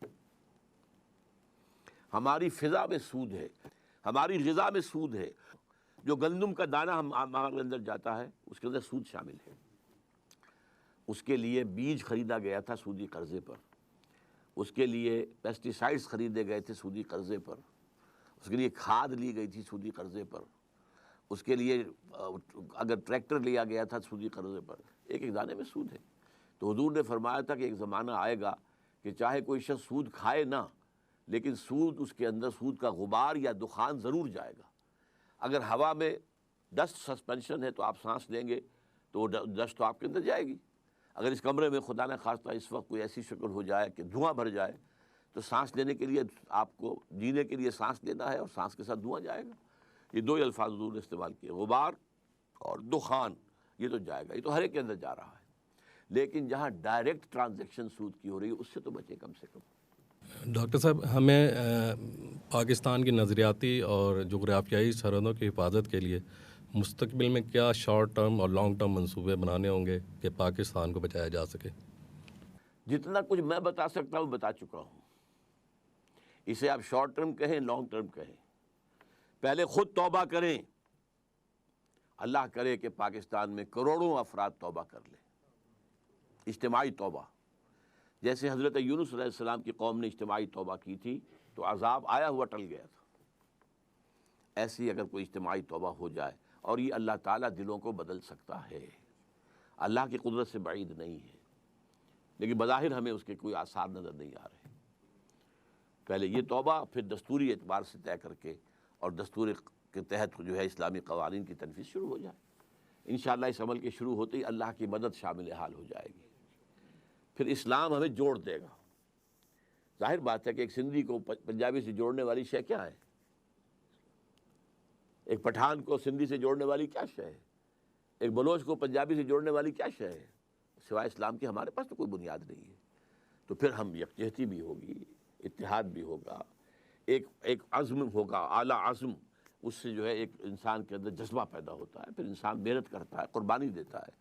بس یہی ہے میرے سامنے، تو لانگ کہہ لیں شارٹ کہہ لیں، ان دو کے سوا کوئی تیسری بات نہیں۔ بینک کے متبادل اسلامی نظام میں کوئی سسٹم میں چل رہا ہے کسی ملک میں، یا آپ کے پاکستان میں جو کچھ اس کے امکانات ہیں؟ میرے علم کی حد تک کہیں نہیں ہے۔ یہ سب اسی کیپٹلزم کی جو ہے لیبل بدل دیے گئے۔ اب جیسے کہ مارک اپ کیا ہے؟ سود ہے۔ آپ جس بینکر سے پوچھیں گے وہ کہہ دے گا سود ہے۔ آپ نے نام بدل دیا، شراب کی بوتل کے اوپر آپ نے روح افزا کا شربت لکھ دیا ہے تو شراب۔ یہ جب تک ذہنیت نہیں بدلے گی، دولت پرستی جب تک اس کی جڑیں نہیں نکلے گی دلوں کے اندر سے، سود ختم نہیں ہو سکتا۔ سود خوری دولت پرستی کا اظہار ہے، ورنہ آپ کے پاس زائد پیسہ ہے، آپ کی ضرورت اللہ پوری کر رہا ہے، آپ کو 10,000 روپے تنخواہ مل رہی ہے، آپ کے پاس کچھ پیسہ رکھا ہوا ہے، آپ کسی غریب کو بھی تو دے سکتے ہیں نا۔ اللہ کے بینک میں جمع کرا دیجئے، وہاں تو 700 گنا ملے گا، اس سے بھی زیادہ ملے گا۔ آپ کسی اپنے بھائی کو دے دیجئے کہ وہ کچھ کاروبار اپنا شروع کر لے، کوئی دکان ڈال لے، چھوٹی سی کوئی کریانے کی دکان ڈال لے، اور اس میں سے یہ کہ آپ اس سے قرض لے لیجئے، قرض حسنہ واپس لے لیجئے، یہ بھی تو کر سکتے ہیں نا۔ لیکن جہاں دولت کی پرستش ہو رہی ہو وہاں پہ یہ کام نہیں ہو سکتا۔ ڈاکٹر صاحب، یہ جو ابھی ہم ڈسکس کیا ہے سارا تہذیبوں کا تصادم اور سب چیزیں، اس میں آپ کیا سمجھتے ہیں کہ پہلے ہمیں پاکستانی قومیت کو اجاگر کرنا ہوگا یا مسلم قومیت کو؟ نہ پاکستانی قومیت کو نہ مسلم قومیت کو، میری گفتگو تو قومیت سے ہی نہیں۔ اسلام کی بنیاد پر ہم خود بخود ایک قوم بن جائیں گے۔ اسلامی جو مسلم قومیت جو ہے ہمارا گول نہیں ہے، ہمارا گول اسلام ہے، ورنہ مسلم قومیت تو ساری قومیں جو اپنی اپنی جگہ پر مسلم قومیت ہوگی۔ اسلام نافذ کریں تاکہ اس کا نمونہ دنیا کے سامنے آ جائے۔ ڈاکٹر جاوید اقبال صاحب گئے تھے، جو یہ سینٹرل ایشین سٹیٹس ہیں جو مسلم ٹرکش جو آزاد ہو گئی ہیں، علیحدہ ہو گئی ہیں یو ایس ایس آر کے خاتمے کے بعد، اس کے دورے پر گئے تھے۔ ہر جگہ بہت آؤ بھگت ہوئی ان کی، ویلکم کیا گیا۔ اقبال کا بیٹا، اس لیے کہ اقبال کا 2/3 کلام فارسی میں ہے، only 1/3 is in Urdu, 2/3 is in Persian۔ اور ان تمام ریاستوں کے اندر فارسی سمجھی جاتی، بولی جاتی، اگرچہ اپنی اپنی زبانیں بھی ہیں، لیکن جیسے سندھ میں ہے، سندھ کی اپنی زبان سندھی ہے، لیکن اردو سب سمجھتے ہیں. ہندوستان میں اکثر و بیشتر علاقے، شاید ہی کوئی ایسے علاقے ہوں گے جہاں اردو نہ سمجھی جاتی ہو. زبانیں ان کی اپنی اپنی علیحدہ علیحدہ ہے. تو یہ کہتے ہیں میں جہاں بھی گیا وہاں کے لوگوں نے مجھ سے کہا we want to establish an Islamic state but we need a model. اب دیکھیے جو انہوں نے تلخ بات کہی، the Saudi model is not acceptable to us because it is based on monarchy. The Iranian model is also not acceptable to us because it is based on theocracy. We need a real democratic socialist Islamic state. ایک قائم ہو جائے ہم سب کے سب اختیار کر لیں گے اس کو.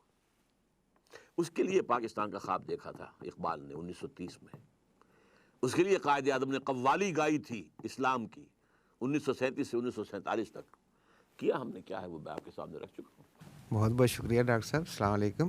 مجھے اعظم شاد کہتے ہیں. ڈاکٹر صاحب جیسے یہ ہماری ایک ویسٹرن سویلائزیشن پہ بات ہوئی ہے اور سیکس فری اور جو بھی حرام خوری یا جس طرح کا ان کا کلچر وہاں نظر آتا ہے، لیکن اس کے باوجود پریشان کن بات یہ ہے کہ دنیا میں جو ترقی کے آثار ہیں یا دوسری طرف ان میں بے ایمانی، غداری، یہ بات ان میں نہیں پائی جاتی. اور افسوسناک بات یہ ہے کہ جب سے پاکستان بنا ہے یا میں نے بھی ہوش سنبھالا ہے، ہر قسم کی غداری، سفارش، چاہے گورنمنٹ آرگنائزیشن میں ہو یا اب کاروباری سیکٹر میں ہو، تو یہ کیا وجہ ہے کہ یہ دنیا میں مسلمان ہی کیوں اتنے غدار، اتنے عیاش اور اتنے ہر قسم کی جو کرپشن آپ کوئی بھی نام لے لیں وہ ان میں ہے؟ میں آپ کے سوال کا جواب دے چکا ہوں. جب کوئی آدمی بوڑھا ہو جائے کیا وجہ ہے کہ اب اس میں طاقت نہیں رہی، کیا وجہ ہے کہ اب وہ کمزور ہو گیا ہے، کیا وجہ ہے کہ اس کی کمر جو ہے وہ جھک گئی ہے. It's a natural process. We are a decayed lot, decayed, and this decaying process it extends on centuries. آپ ایک صحت مند آدمی کا تصور، آپ ایک بوڑھے اور مریض جو ہوتا ہے جب لمبا ہو جائے تو اس کو اور بھی مرض آ جاتے ہیں، ایک کے بجائے 7 دوسرا، دوسرے کا تیسرا، تیسرے کا چوتھا، آپ بڑھتے چلے جاتے ہیں. اور ویسٹ میں آپ نے جو بات کہی ہے صرف وہی نہیں ہے، اور بھی بہت سی اچھائیاں ہیں. میں نے کہا تھا نا وہ اٹھنے والی قومیں تھیں. یہ اٹھنے والی قوموں کے اندر کوئی اوصاف ہوتے ہیں. ویسٹ نے جس طریقے سے سوشلزم نظام قائم کیا ہے، اسکینڈینیوین سوشلزم، جس طرح ہر انسان کی بنیادی ضروریات کی گارنٹی ہے. یہ تو تاریخ میں پہلے صرف ایک دفعہ ہوا تھا، حضور کے زمانے میں نہیں بلکہ خلافت راشدہ میں. ہر شخص اس کی بیسک ضروریات انڈر رائٹ. وہاں کیا ہے؟ آپ چلے جائیے ناروے میں، آپ چلے جائیے ڈنمارک میں، کوئی ملکہ ہے یا بادشاہ ہے، وہ بھی اسی ہسپتال میں اس کا علاج ہوگا جس میں ایک غریب ترین آدمی کا علاج ہوتا ہے. غریب ترین آدمی کا بھی کوئی وہاں پر علاج کا کوئی قیمت نہیں لی جائے گی. ملکہ کا کوئی بیٹا ہے شہزادہ، وہ انہی اسکولوں میں پڑھے گا جس میں سب لوگ پڑھ رہے ہیں. ایک ہی اسکول ہے، کوئی ایچ ایس این کالجز اور فلاں اور یہ بیکن ہاؤس، یہ چیزیں کہیں بھی نہیں. اور سب کے لیے ایجوکیشن فری، میڈیکل معاملہ فری. آپ اگر وہاں کام کر رہے تھے، کسی وجہ سے آپ کے بازو جو ہے اس پہ کوئی نقصان ہو گیا، آپ کا لائف پینشن آپ کو مل جائے گی.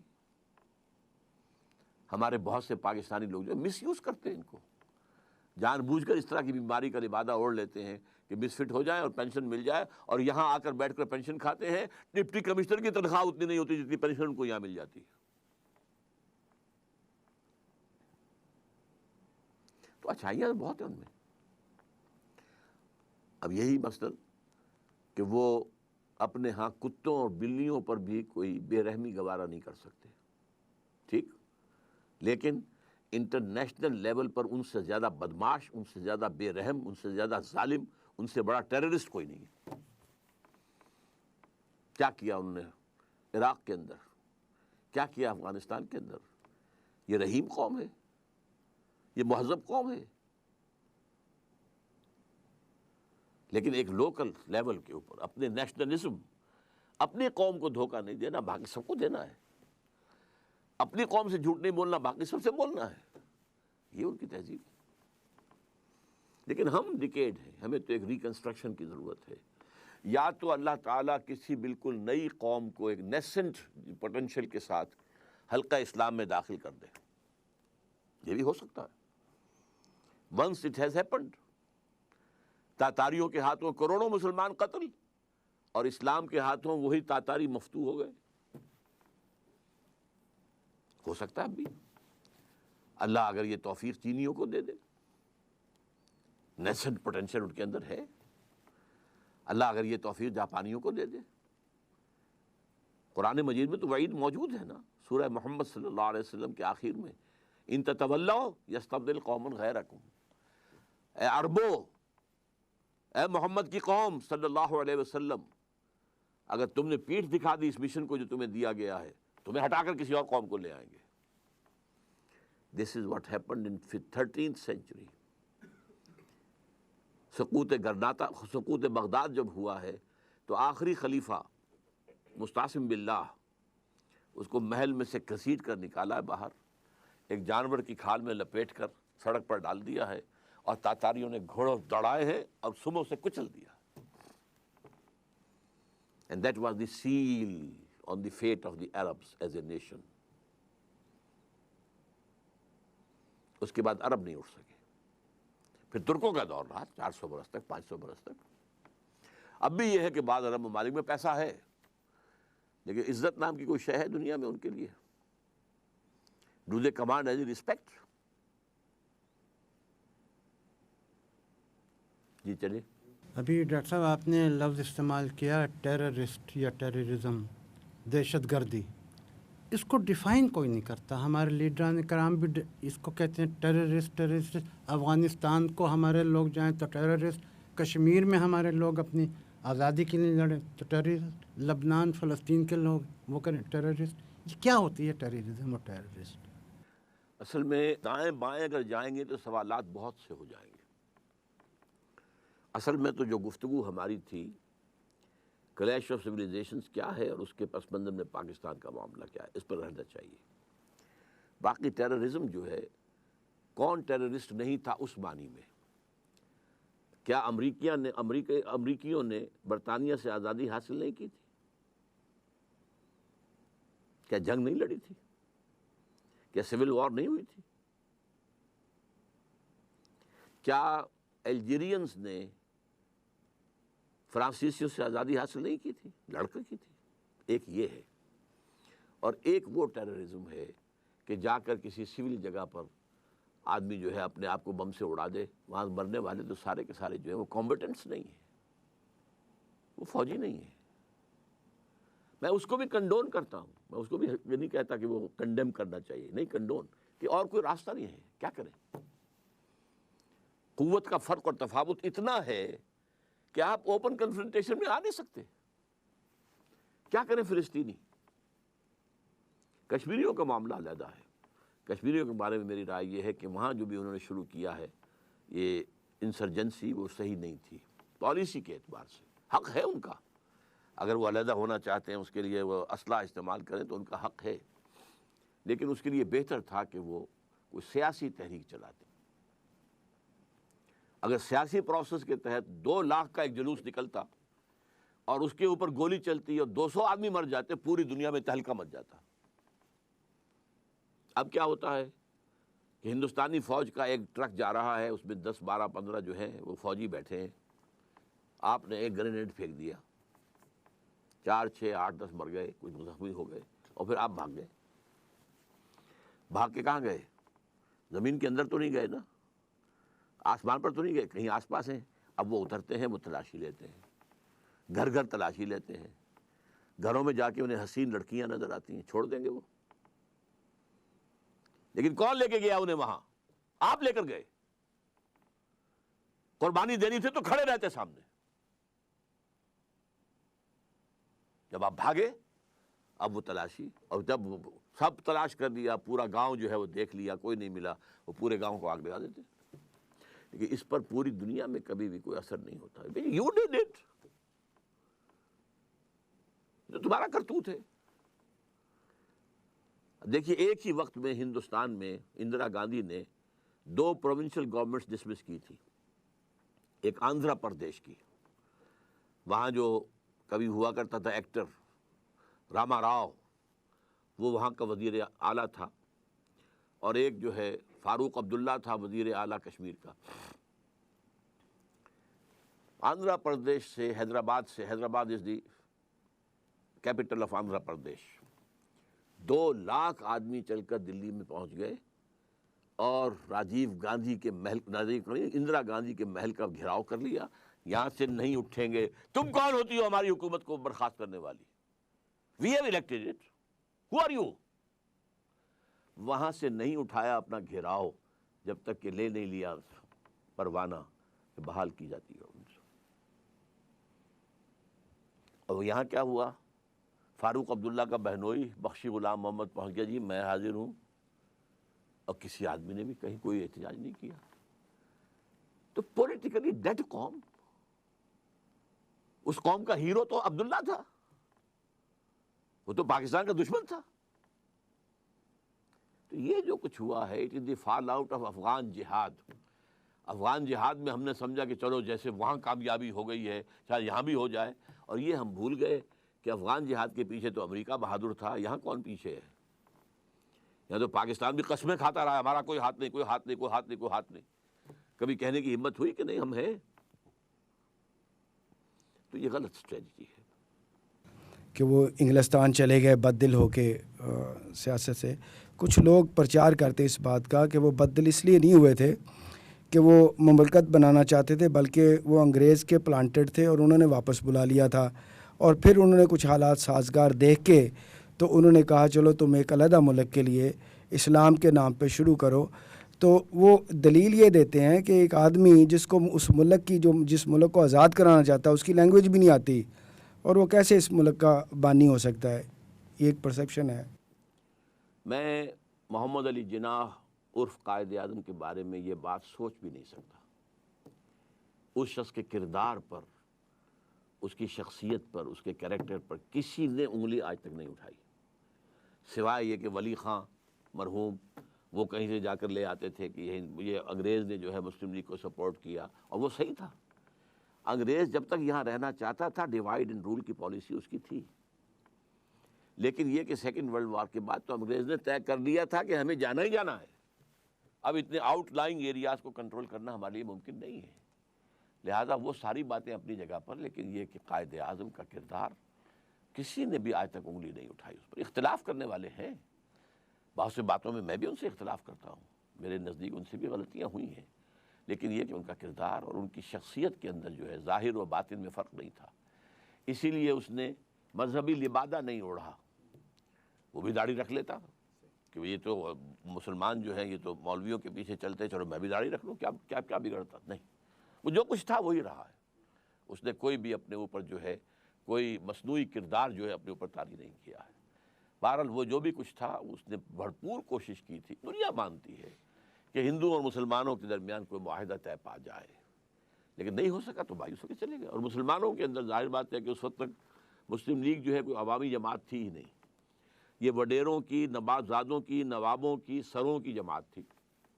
سر آغا خان اس کے مؤسسین میں سے تھے، نواب سلیم اللہ خان اور نواب جو ہے اسماعیل خان اور نواب زادہ لیاقت علی خان، یہ لوگ تھے اصل میں، یہ ان کی ایک انجمن تھی، یہ عوامی جماعت تھی نہیں۔